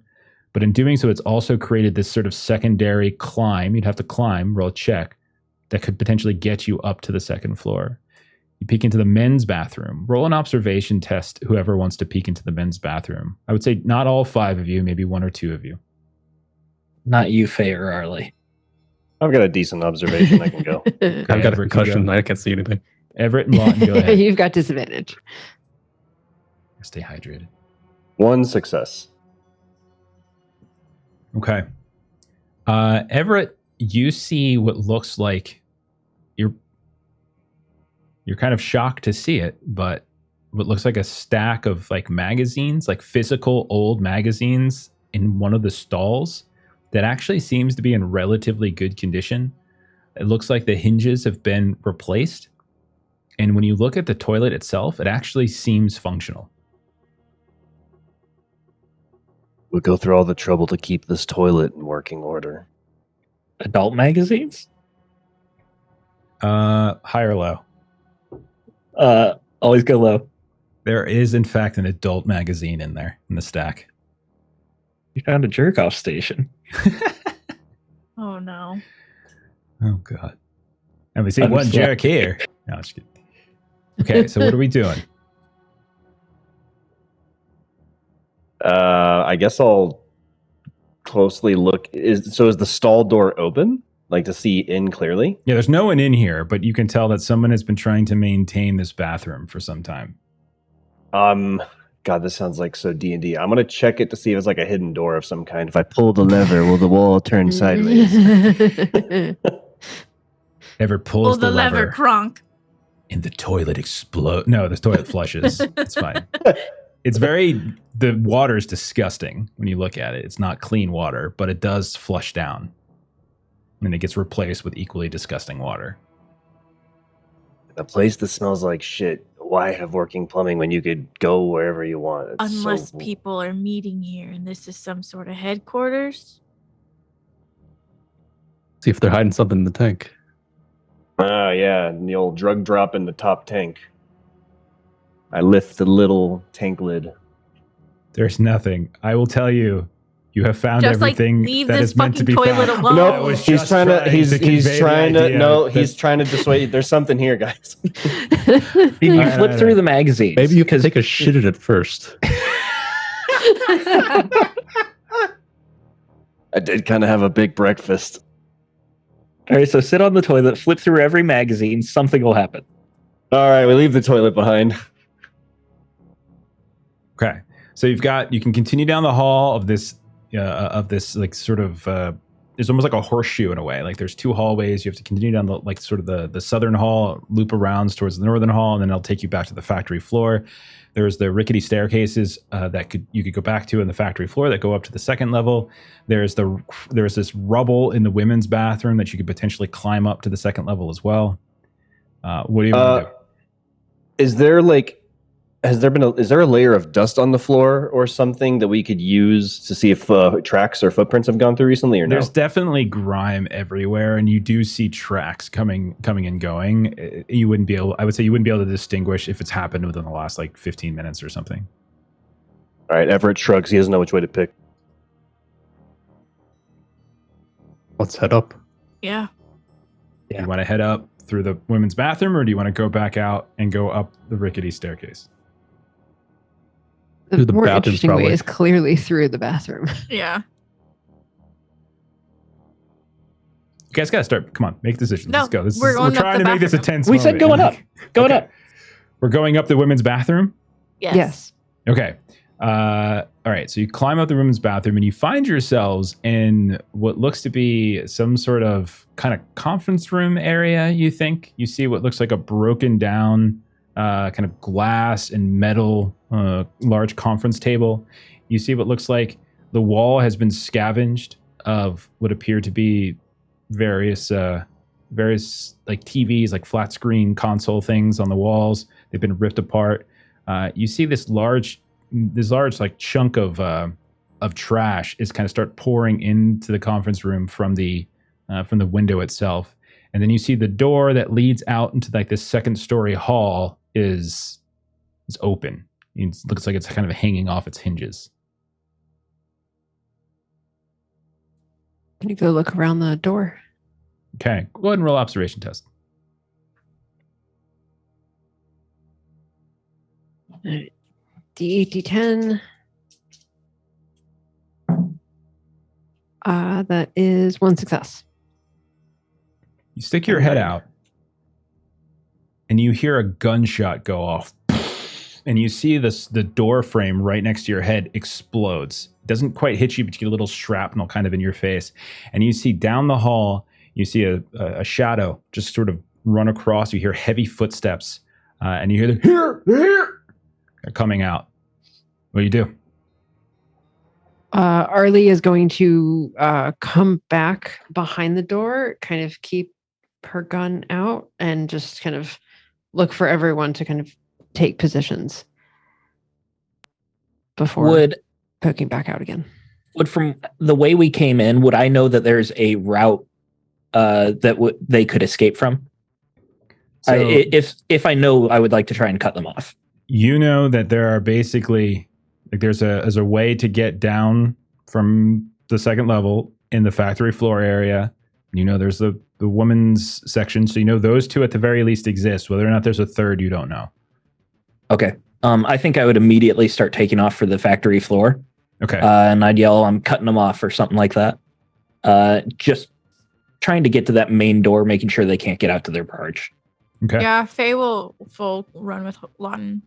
Okay, so Lawton and Faye are running back out towards the factory floor. Koji, Everett, Arlie, what are you doing? Everett's gonna look at Koji and be like, "This guy ain't shooting anything," and then he'll look at Arlie and be like, "Rookie, hotshot, can you handle a gun?" And Arlie has her gun out. Can't let me myself. That's half the equation. Do you know how to hit things? Of course. Okay. Are there any other views into the hallway besides that doorway? Just the door. Like no windows? Nope.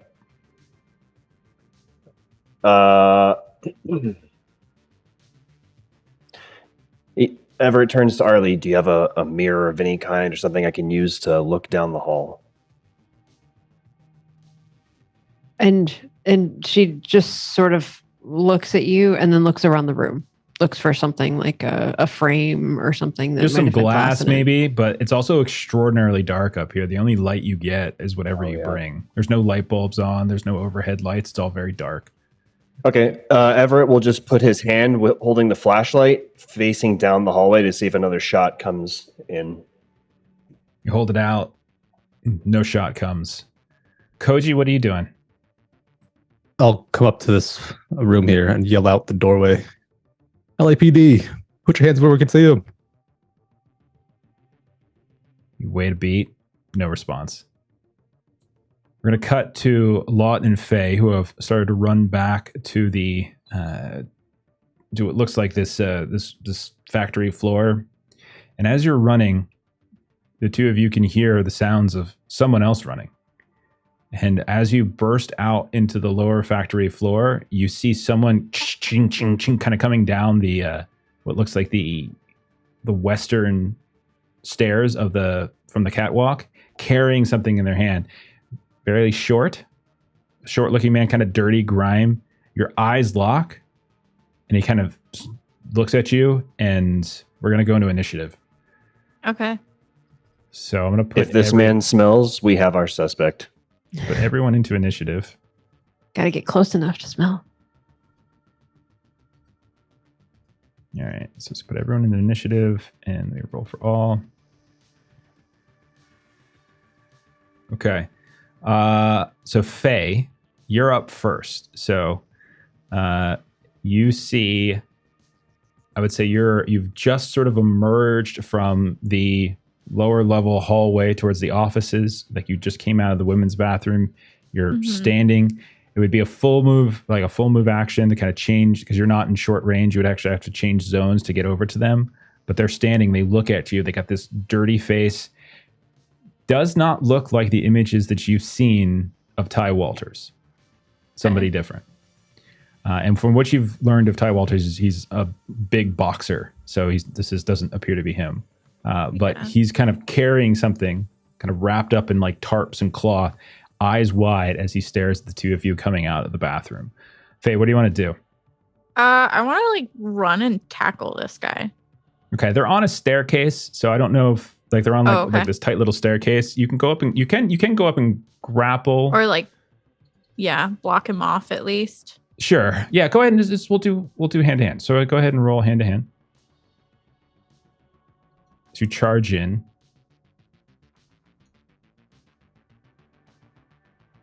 I'm gonna push it. Okay. You could also use. Never mind. You don't need. 3 successes. 3 successes. I got 4 successes. As you charge up and you go to tackle, he drops what he's carrying, and with what you might think is an iron fist, just swings it directly at you, punching you in the face as hard as you can. And you feel a crunch as your nose sinks and your eyes just kind of just go a little dizzy. And you realize that he actually has what looks to be some sort of like knuckle thing on his hands. Take 2 points of damage as your face kind of collapses inwards. Okay. Next up, the street thug number 1, that's what they're called for now, on the second floor. I think it was Arlie and Everett that were sort of by the doorway. So I'm going to roll kind of 50-50. It's going to be Arlie. Another shot comes out. As you see where the light is shining now, Everett, a shadow like kind of dips out from behind the corner, aims in the direction of your doorway and fires. Everett, you're fast. Like you're only your head's there. You kind of dip back, but Harley, it's going to fire at you instead. Okay. I rolled 2 10s on my roll there, Faye. Sorry. Wow. Okay. So this is going to be a ranged combat attack. Do this again. I'm going to say that you guys are behind cover, so I'm going to give it. I would normally give it disadvantage for that, but I'm also going to say he's probably carefully aiming at you all, so it's going to kind of work out in the wash. So he's going to fire. That's 2 successes. As the shot rings out in the direction of Arlie. Arlie, your head's kind of leaning out, and you just hear the loud cacophony. It doesn't sound like your guys' guns. It sounds like kind of more of an old school gun.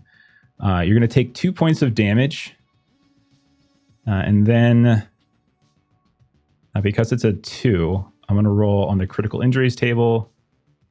So this is going to be a 10 on the die. I mean, it's a 10 I'm rolling. D10. It's going to be... Roll? What's that? Would you roll? What number? I'm sorry. Are you talking to me? Yeah. Bleeding gut is what you get. If you want to look it up in Oh. the items, it should be in the items. Uh-oh. So bleeding gut gets you right in the stomach. Any mobility roll reopens the wound, basically. And it is a lethal injury. In a week. Or in a shift, excuse me. So you have Yeah. time. But you are currently bleeding out of your stomach as you take a shot into the gut. All right. Everett, it is your turn as someone's firing at you now. I think Everett is going to yell down the hallway in that direction of that person.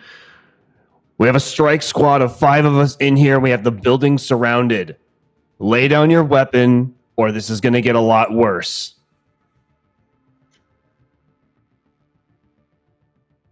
Roll manipulate, but roll at a disadvantage. And this is going to be contested. I got a unicorn. Don't forget to roll your empathy also. Yeah. I thought that it automatically Disadvantage, so he included loses that. it. Yeah, I was about to say. That's right. Oh, You a hear- unicorn. You hear him shout back, "You think I'm gonna fucking trust a thing you fucking pigs say? I know what you fucking did. I've already killed one of you. I have no problem killing more." He shouts back. And do you want to do anything with your movement or anything there, Everett? There's no other,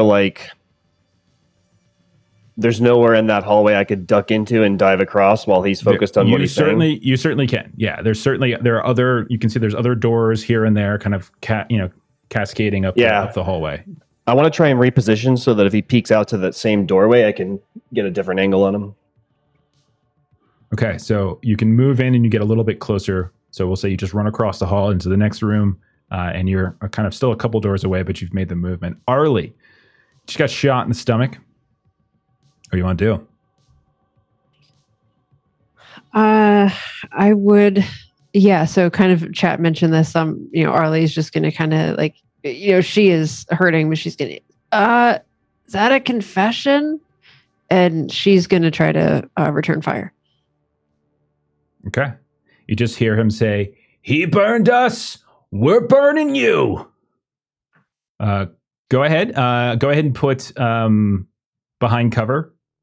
When you go to the roll in the system, if you're doing the system roll, there is a checkbox for target and cover. Target behind cover. Yeah. Okay. So don't forget All that. right. And then, so in case, by the way, since we're all in combat now, there is, if you look on the Foundry, there is like a list of like all of the things that you can potentially do, combat actions and things like that. So careful aim, for instance, ranged weapons, stuff like that. So you have potential to do that. I'm trying to share it with you guys. Sorry. There we go. So there's like all the stuff. There's like one of those pages has all of the combat actions listed. And obviously just describe what you want to do if something doesn't quite fit. Okay. And I had the range coming up. So careful aim. So if I did careful aim, it would balance out the I can't remember cover. if careful aim is it's not fast action, slow action. It's just action. It's move and action. So you guys were talking a lot and taking a long time to make turns. So he was just pointing the gun down the hall. So he was sure. That makes sense. Okay. You could take your careful aim and then on your next turn you could fire, or you could just roll. It's up to you. All right. I rolled disadvantage, got 1 success. Okay. 1 success is good with a gunshot. So you do hit. What is the damage on your weapon? 2. Okay. It's not going to be a crit because it's just the 1 success, but you do hit. And you hear "Urgh," as you definitely caught him. Do you want to move? Yes, I would like to make sure that I am behind cover if he tries to shoot me back. Okay, so you want to move. You want to follow Everett, basically. Yes. Okay, so you run across. So think of it like you're sort of zigzagging down a hallway and jumping from room to room to catch him. All right. Next up is the thug that's out by Faye. Now, remember that in hand-to-hand combat, in close combat, it's contested. And so if you're the attacker, or excuse me, if you're a defender and you roll more successes than the attacker, you do damage. Like you get the stuff off. So he is going to, let's see. He is going to swing at you. He is going to, yeah, I think, yeah, he's just gonna swing. He's just gonna be like, he looks up at you. Always protecting your own, never protecting us. And then he's just going to try to like rapid punch you in the stomach as hard as he can. So go ahead and roll hand to hand.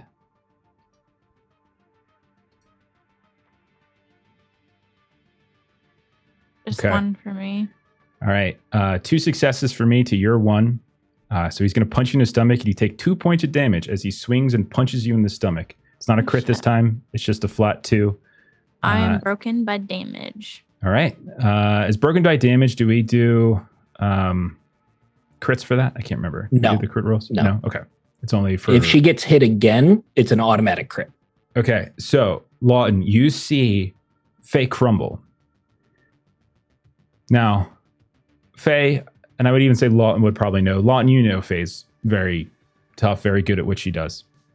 This guy has just withstood her charge and then just pounded into her, right? The only person you've seen kind of take that damage, use that kind of strength, you're pretty confident this guy's a replicant at this point. Like it's just too fast, too strong, too quick, and that's where you're at. It's going to be your turn then, Lawton.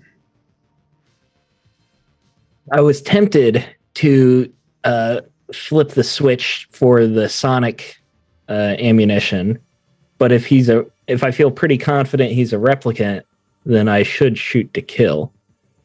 But I would like to question him. I'm going to flip the switch. Okay. On the right side of the casing, I just flip up my finger. LED on the back lights up. Mm-hmm. I would like to take an audience die to boost one of my dice then, because this is important here. So I'm rolling a D. Phase out of the way now, so I don't have to roll a disadvantage, right? That's correct. I would say she's Yeah, fallen. crumpled. Yeah. Gosh. So D10 and D12 here. Crap. I rolled a 3 and a 1. You can push. I'm gonna push. I don't have much health left, but I gotta do it. That's a 10. All right. So Total 2 successes. That's That's a the crit. second time I pushed and got a 10.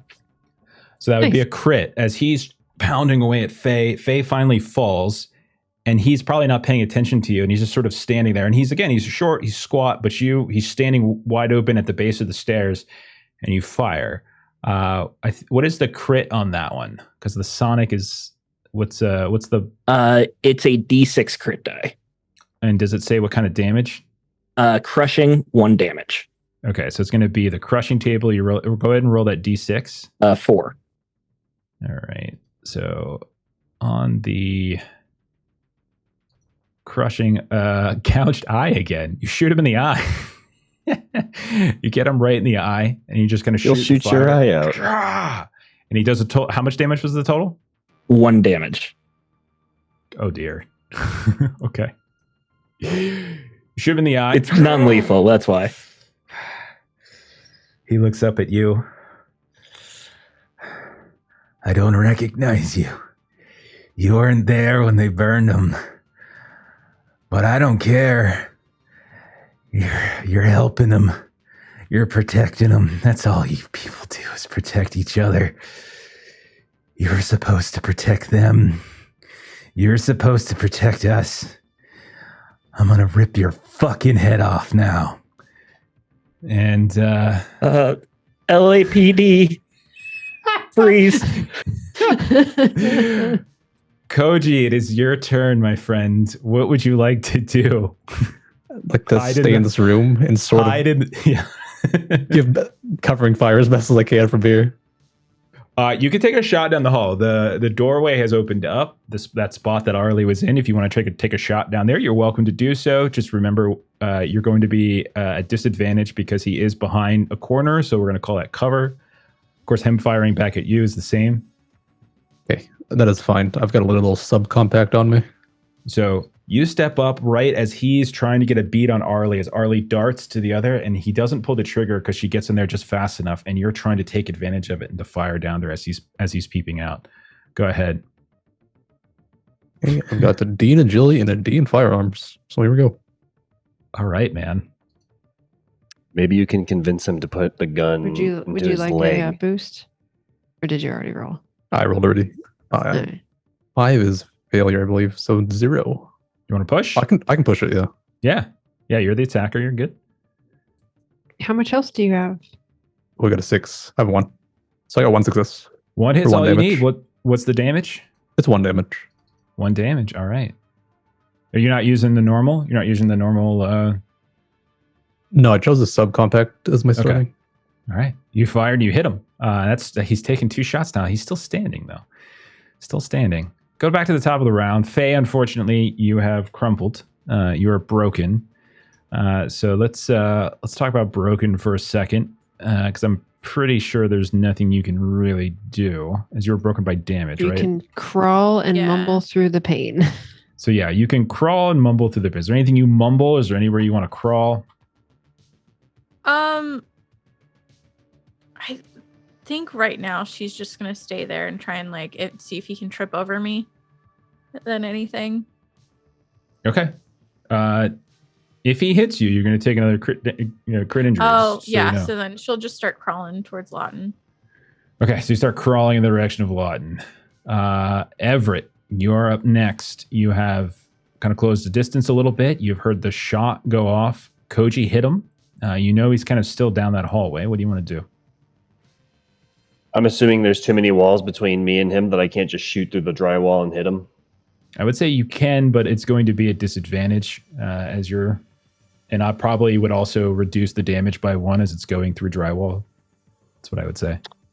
Oh no, I guess I'm meta. No, it's not matter. I'm You know gonna- where he's at. You know he's at. It's fine. No, I'm just thinking I don't want to get hit because two of us are critically injured. But I think what Everett will do is he'll just... I could tell what side of the doorway he's shooting from. Is he on the left or the right? Could I tell by his voice? You're on the same side as him now. Yeah. You're on Okay, the same so side then as him. Everett will do just like a steady advance with his gun in hand and just wait for him to pop out. And I guess can you plan? Can you do a reactive shot? Good question. Let me double check the combat. I don't think I saw that, but I wasn't sure. Maybe So no, it's not. I'm perfectly fine. I'm just saying we're doing it in the course of the fiction, right? Like you're moving down and he's kind of trying to get a shot at Arlie. He just got hit by Koji. He's going to pop out and try to return fire to Koji. But as he does, there you are kind of swooping across the hallway and go ahead and take your shot, we'll say. Okay. There is an exchanging initiative. During a fight, you can exchange your initiative card with another player character or NPC whose turn has not yet come up in the current round. And they have to do it. Can't say no. You can even do that with enemies. I had to read that 3 times for that to sink in because I was like, what? Huh? What? But yeah, it's kind of interesting. How many bits do we have? I might 6. upgrade my... Okay, yeah, I'll upgrade my firearms temporarily for this shot.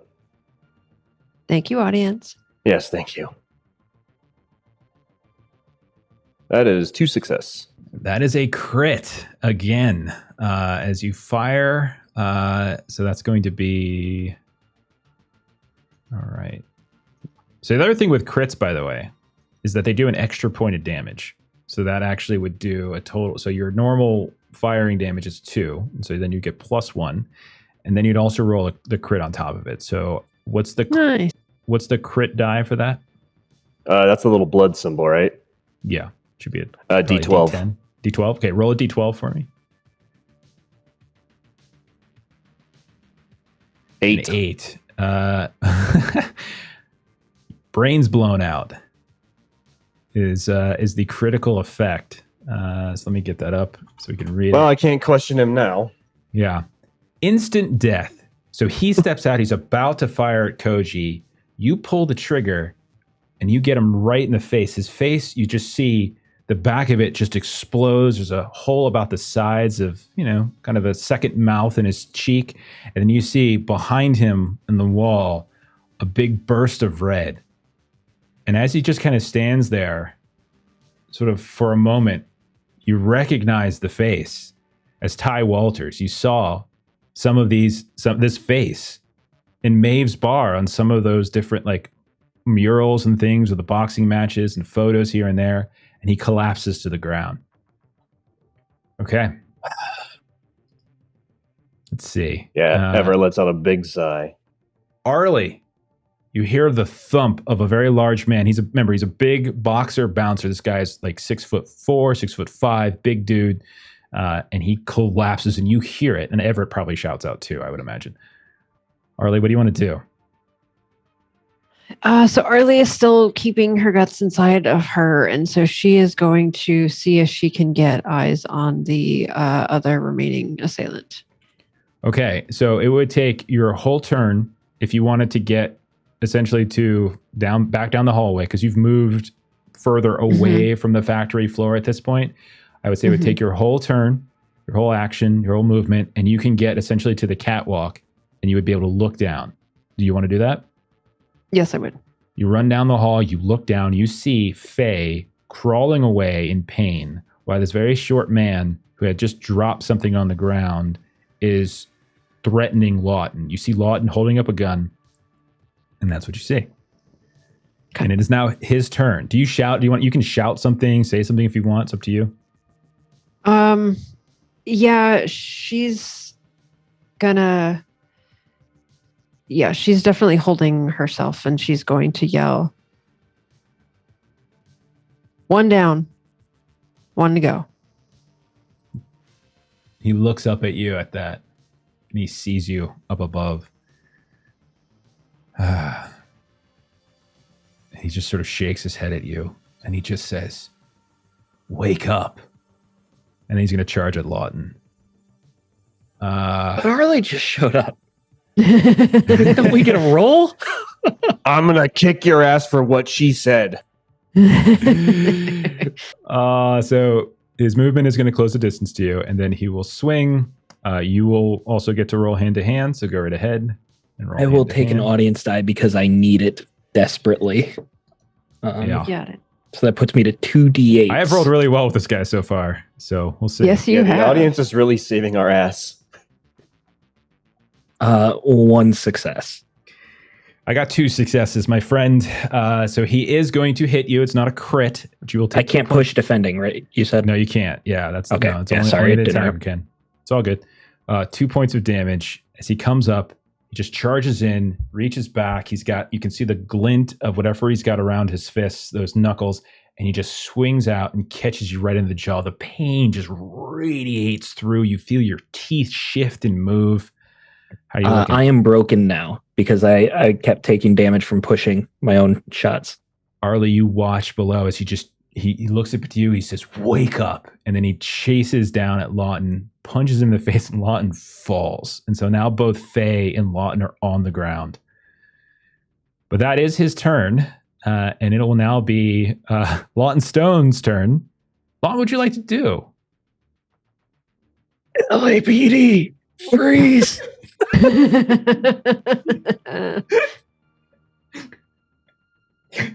Oh, it's so great. And he stands still for a moment. Koji, what would you like to do? I'll rush to the lower floors and see if I can locate or get to either Faye or Lawton. You are actually still in the conference room, so you could hurry down the sort of that debris field into the women's bathroom. And the women's bathroom is like right off the factory floor. However, I'm going to say if you're going to need to roll a mobility test to do this without having to take your action. So roll a mobility test. If you pass, we'll say your movement is good enough to kind of get you in shooting range. If not, we'll say you slow down and you have to take your full turn to get into range. Yeah, I'll tap into my key memory to get advantage on mobility here. Okay, what are you thinking as you start climbing down?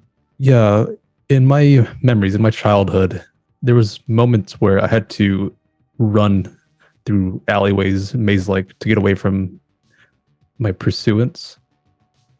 And I'm trying to use that like mobility I had then, like now. I love it, man. Awesome. Go ahead and give it a roll. Very nice. Oh, I got a 6 and a 5, so it's enough for 1. That's exactly enough. You very quickly, you almost kind of slide down as opposed to taking steps. You just sort of slide down the rubble, and the momentum carries you through the doorway. You're in the hallway out in front of the bathrooms and that first office that you found. You look down the hall and you can see there is Lawton on the ground, and you see this man's probably about 5'2", standing over top of him.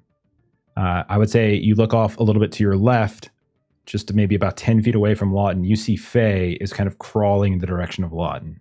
You still have your action, Koji. What do you want to do? Well, I'll just take a little pop shot at him from this here. Go for it, man. Take a pop shot. Take Lawton out. Put him down. Give you advantage on the roll. Oh. If you shoot Lawton, I will give you advantage on the roll. Oh, I got a 6 and a 1. I'll take the 6 here. 6 is still a success. You hit him when he's not really looking at you. So what's the damage? Just 1 damage. Okay. So he's standing over top of Lawton. He's very proud of himself. And then suddenly you pull the trigger, you fire, and you kind of catch him in the side. But again, he just kind of turns, and you can tell. I mean, you know immediately. Someone, like, you get him in the side. Like, you get him right in the ribs, and he just turns and looks at you. And he says, I should have killed you when I had the chance. All right, next up, after Koji, Faye continuing to crawl. Yeah. Street Thug is dead, brains blown out. Everett would be the next one to go. Everett is kind of shaken by just basically blowing a guy away, but he shakes it off for the moment, kind of shakes his head, and just makes a beeline toward the gunshot he heard coming from Koji's direction. Okay, same thing as Arlie. It's going to take your full turn, and you can get right next to her, and you can look down and you see the carnage below. Okay, Faye, by the way, if you wanted to say anything or do anything, that's fine. You're still crawling, but if there's anything you want to say or anything like that, you're welcome to do so. I don't want to I think if she gets closer to Lawton, she would crawl on top of him. Because as she's looking at him on the ground bleeding, it gives her kind of flashbacks to the other Blade Runner that she saw on the ground bleeding. And we'll say that's exactly cover what him happens. with her body. Yeah, absolutely. I can't breathe. You're too heavy. So it was Everett. Arlie, your turn. Everett is, would I be able to say anything once I enter Absolutely. the room? Or you can, okay. Talking's a free action. Yeah. So Everett will be aiming his blaster at the perp, and he'll just kind of almost somberly say, please don't make me do this to you.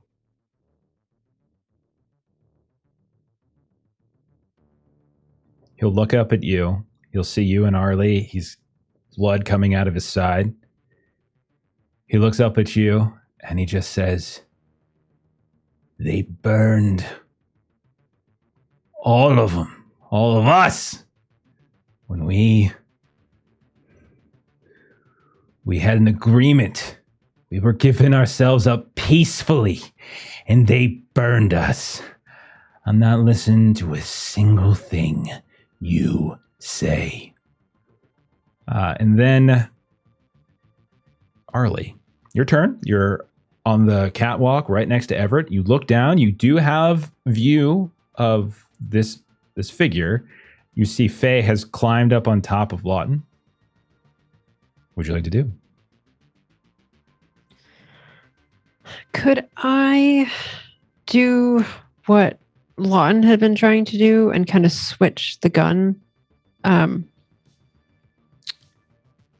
blanking on the word. You want to change modes, change firing modes and stuff? Yes. Yeah, there's little switches and stuff on the sides that you can... What do you want to switch it to? The Sonic. Okay. All right. Doesn't do as much damage. Taking two of your friends out, and I'm about to kick the shit out of Koji. Arlie is curious about what information he could share with us if we don't. Okay. Can't share information with you if you're dead, though. Well, that's why I'm doing the Sonic, because the Sonic isn't No, Lethal, if right? you're dead, he can't share Oh, information. well, with you. yes, we cannot hear information if we're dead. Okay, go ahead. But Well, if everyone dies, we know who to blame.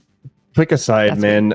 I like to imagine that Koji's like, good luck kicking the shit out of me. There's 2 of me because he's concussed and he's seeing double vision. All right, I am taking an audience That's that leaves us canon. with 3. And that, oh, Good or bad? Oh, she's keeping us in Melissa's been having suspense. Everybody some take a really shot. bad. It's We not never good. know. It's not good. Look, her Before mouth, you can say tell the by her answer, I want to ask, you said you're rolling 3 dice or you upgraded a die because the audience dice? I upgraded. Oh, okay. I heard you rolling 3, so I was curious what you meant by that. No, I just was saying that I'm rolling And what did you roll? You still haven't told us. 2 1s. A crit knew fail. Push it. A crit fail. Oh, please. So- I don't want. In this situation, I think you're firing down on him, and he is standing over top of 2 of your friends. In the fiction, Faye has just crawled on top of Lawton. You're going to hit her. Now, the good news is this is just Sonic, so you haven't done a ton of damage, but it is 1 point of damage, and it is going to be a critical effect. So he's just going to take it. So I think it's a D. Was it a D6 for Sonic? Sorry. It's okay. None of. There's no fatality for this one because it's just. I think it's just a D6. So roll a D6 as you shoot on Ashley. You shoot Ashley. Sounds familiar. I feel like we've had this happen in a getting different Friday night game. flashbacks. That was also a 1. You get her not so much like directly, but maybe you hit the ground next to her or you hit some piece of metal and the reverberations get you in the face and your teeth shatter and get knocked out, Faye. So that is so go ahead and search for that. Search for it in the items. Look for teeth knocked out and drag it onto your sheet. But isn't any additional damage you take when you're already broken a critical? That's why That I was just had the a crit. roll. Okay. Yeah. Sorry, I was in my own head about the fact that I just Melissa's been shot having some Ashley. really It's like, awesome oh, crit really fails killer? lately. Oh, her crit fail in Holler on Monday was honestly one of the greatest crit fails. That was I've a ever great seen. moment. Oh my God, it was fantastic. And honestly, all right. her dice were pretty shit on Tuesday, too. She's having a bad week. Yeah, she is. Steven, is there anything you want to do?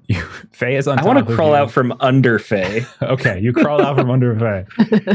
Yeah, we're gonna get another double crit fail where it's gonna be a collateral. Koji, Arlie, you still had movement, by the way. Did you want to move at all? Do you want to go downstairs? Yes. Again, she's doubled over, holding her guts in and Okay, going down Climb the downstairs. stairs slowly. Koji, what would Who you goes like after to me? do? Actually, I'm sorry, Arlie. After Arlie, he goes. My bad. Oh boy, he looks down. He sees characters played by Steven and Ashley, and he realizes meta. It's fun to kill Steven's characters, but no, he's going to charge after Koji. And he's going to run. Honestly, at this point, I'd rather you went after me so that Koji can still shoot next turn.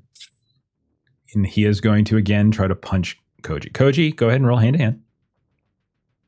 Hand to hand. This guy's a beast. Ooh, I got some skill in this. All right, you're concussed though. Oh wait, no, that doesn't affect fine. it, does it? Yeah, yeah. It's observation and tech. It's okay It's for just physical. obvious. Get Yeah. back. No in the fighting game. tech, just pure Coach rage. puts you back in the game. Just don't put your computer on. Is there the audience die? Yeah, Might take if one. you take one, we're down to Upgrade. 2. So we're Yeah, good. so you upgrade. Yeah, I'll take an upgrader. one of that. Yeah. Okay. So I got a D10 and a D8. Sounds great, man. It's a 1 and a 5, which is not good.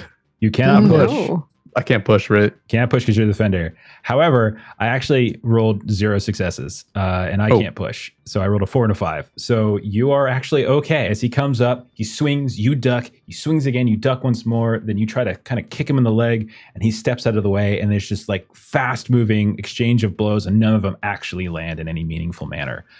His movement also has taken him out of your line of sight, Everett, as he's gone underneath the catwalk into the hallway. Arlie, you've climbed down the stairs and you can still see him, but Everett, you can't. So that'll be important in a moment. We go back to Faye. Faye, is there anything you're doing? You just got your teeth knocked out. No, she's fucking just laying there. She hurts. Okay. Everett, What do you want to do?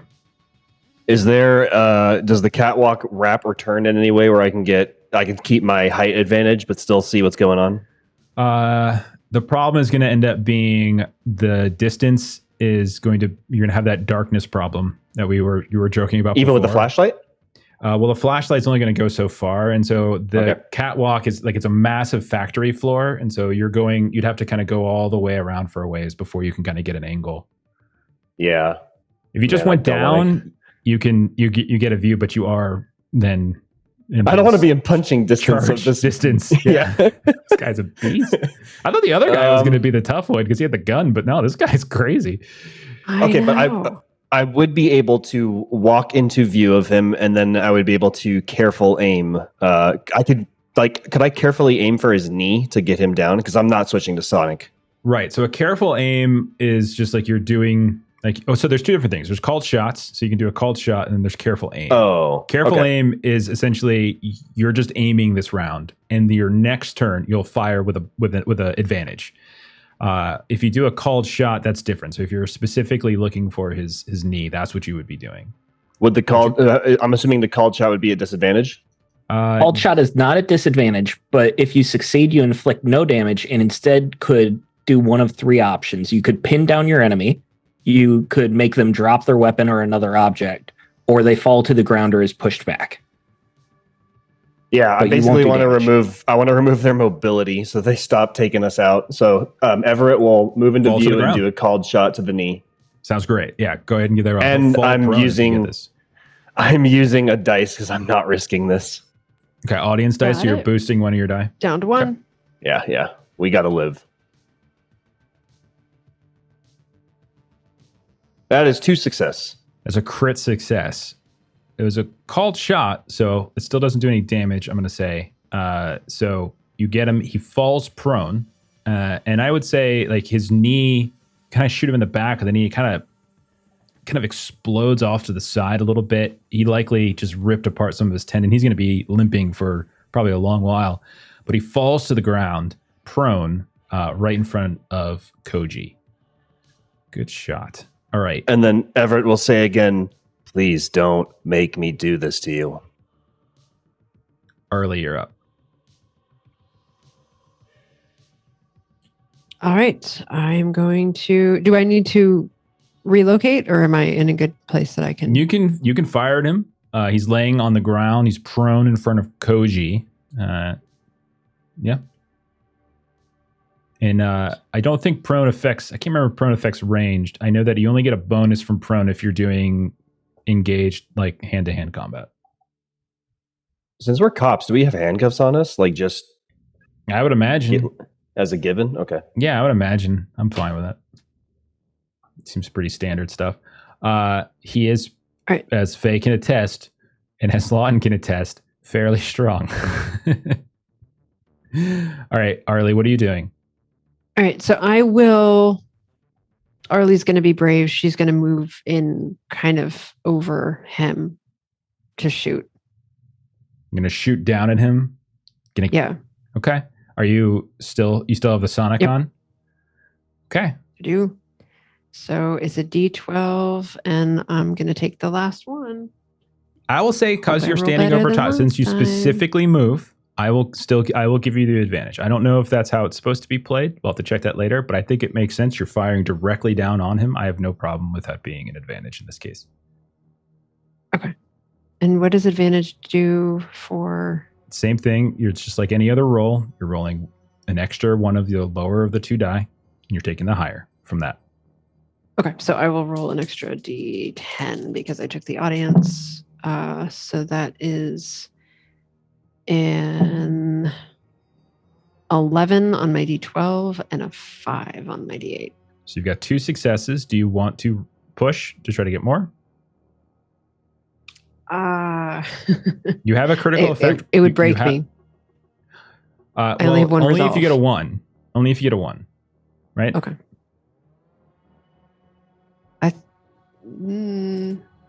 See, the problem is we play all of the... I know. All I'm of the pretty years sure it's pushing. only if you push and then you get a unicorn, right? Because an alien, you take a stress. And, right. That's what I was trying to and figure out. Forbidden Like, is it Lands, you get a automatically willpower, because you you know. push?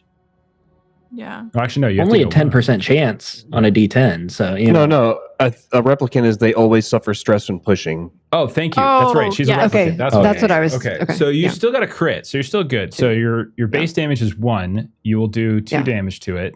Okay. To him. And then you will also go ahead and roll that d6 for your crit effect. Okay. Another one.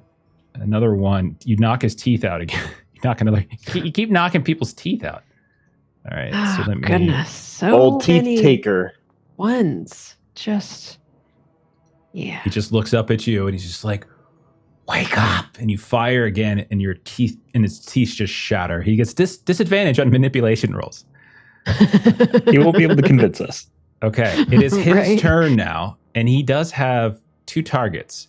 However, he really only has the 1 target, as he will, on his turn, as a free action, stand from prone. Yep. And then he will continue to try to attack Koji. So hand to get hand free- again. Do we get free actions, free attacks? I think only if he moves out of the space. I don't think just from standing from prone, but someone can check that. I could be wrong on that. That is one of the bullet points. Is it? Does it say that if he stands up from prone, you get a free attack? Yeah, I remember reading it. Let me double check. Okay. So what I see at the start of your turn, if you Yeah. turn, take a free action to stand. They're also You stand up next to an active and standing enemy at engaged range, causes a free attack. Okay. Both of you then would get free attacks. Go right ahead. That's only if probably you fail the Did we mobility play roll. that the other way earlier? This hasn't happened before. Okay. It's only if you fail the melee roll that we get the attack. Or the mobility roll, I mean. So I have to roll mobility as I'm getting up. Gotcha. Yes. Okay. Thank you. All right, here we go. I did in fact fail. I rolled a 4 and a 2. He stands, and the 2 of you can both take hits. I would say it's probably not going to be a gunshot, though. I would think. I Yeah, think just a it's melee probably- attack. Yeah, a melee attack. So Okay. Arlie, you can just roll hand to hand, hit him with the butt of the gun or something like that. Okay. Would that be? Yeah. Okay. Just roll hand Hand to to hand. hand or force are the same for me. Got it. So they're still contested. Remember, close combats are contested. So roll 2 in a row. First one will be against Arlie. That is a 9. So 1 Sec- success. Second one will Roll an be 8 and a against 6 for 2 success. Koji.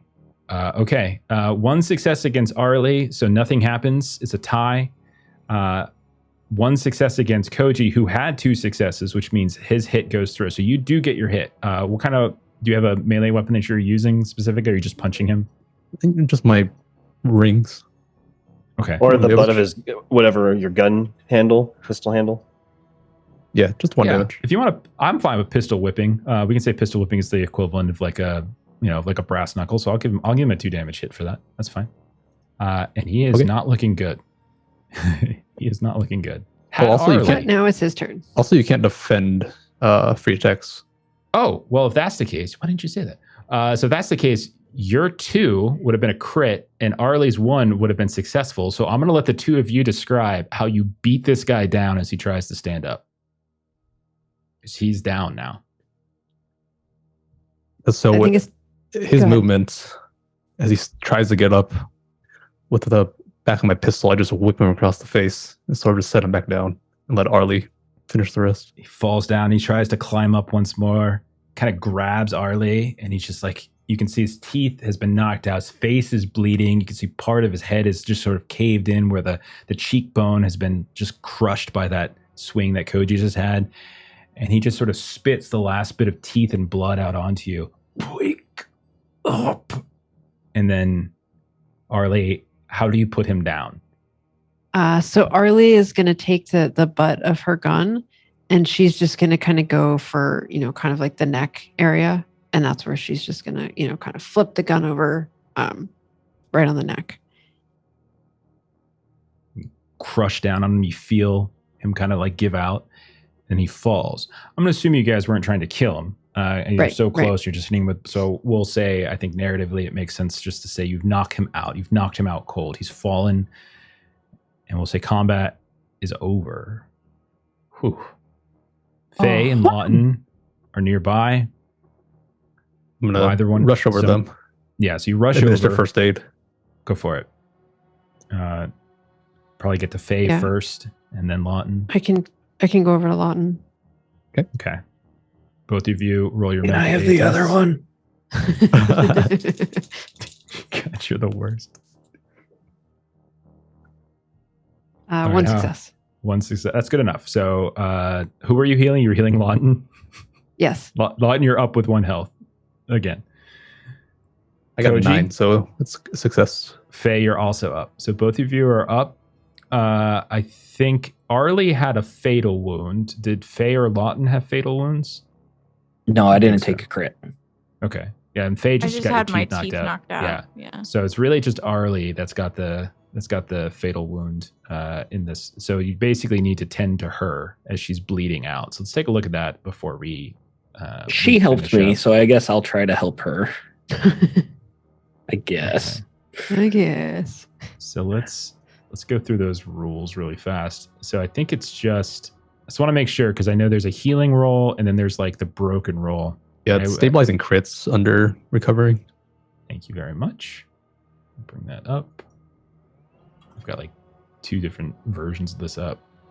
Okay, so stabilizing crits. To stabilize a lethal crit, 1 or more medical aid rolls must be made. If you have any advanced medical gear, such as that found in a hospital or even just a surgeon's field kit, would give you advantage. If you are not broken, you can attempt to stabilize yourself, but with disadvantage. So Arlie, you can, since you're not broken, you conceivably could have done it, but it probably isn't the best choice. The medical aid roll takes the same amount of time to perform as the time limit of your critical injury, so 1 round or 1 shift. If the roll succeeds, the time limit of your crit is increased by 1 category. So from round to shift. When a crit with a time limit of a shift is successfully treated, you no longer risk dying and you don't need to make any further death saves. If the medical aid roll fails, etc., you can try again, but only after another death save has been made. So yeah, bleeding gut is shift. Right. And so the death save you wouldn't have had to have done until after a shift. So you don't have to do it right now. So it's after the amount of time has passed. So go ahead and roll that medical aid roll, and we'll say that you're tending to her while on this shift, basically. Yeah, so I've got a D10 and a D8, and I will take an audience die to make it 2D10. There are no audience die left. So Oh, never mind. All right, Arlie, you're going to die. It's not my fault.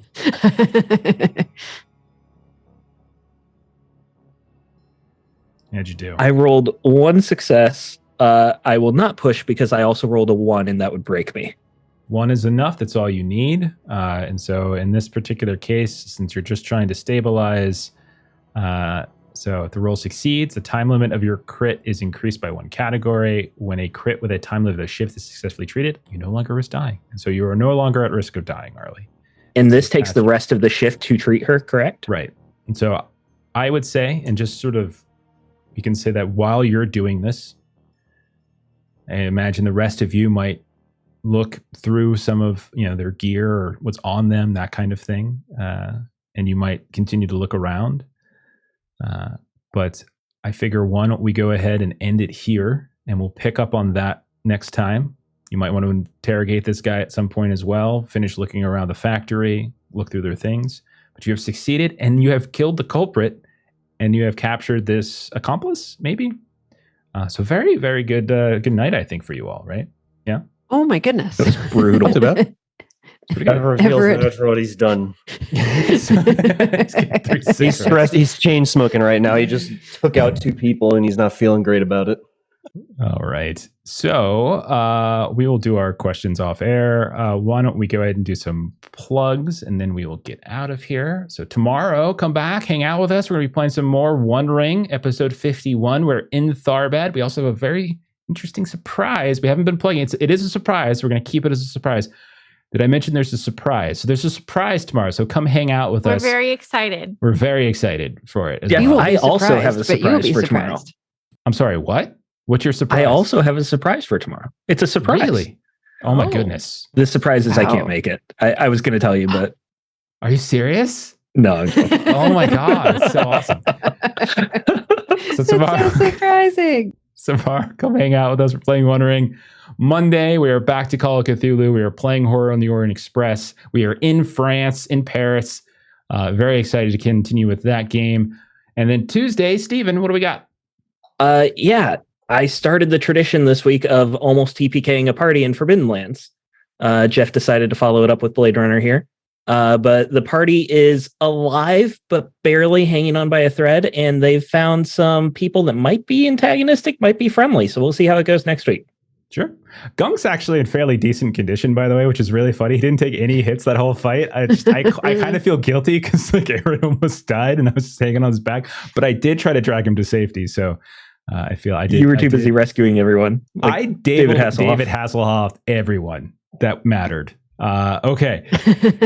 Then next Friday, as we're going back to our alternating Fridays. Next Friday is going to be Conan, and we'll be back to more Blade Runner in 2 weeks. Also, go ahead and, if you can, go check out the YouTube channel, Adventures in Lollygagging. Subscribe over there. We got all sorts of old games that we've been playing for the last few years. Come check that out. And we have plenty of podcast feeds up now as well. So search for Adventures in Lollygagging or Waking of Angmar or Lollygagging on the Orient Express, and you can find some audio versions of some of our streams.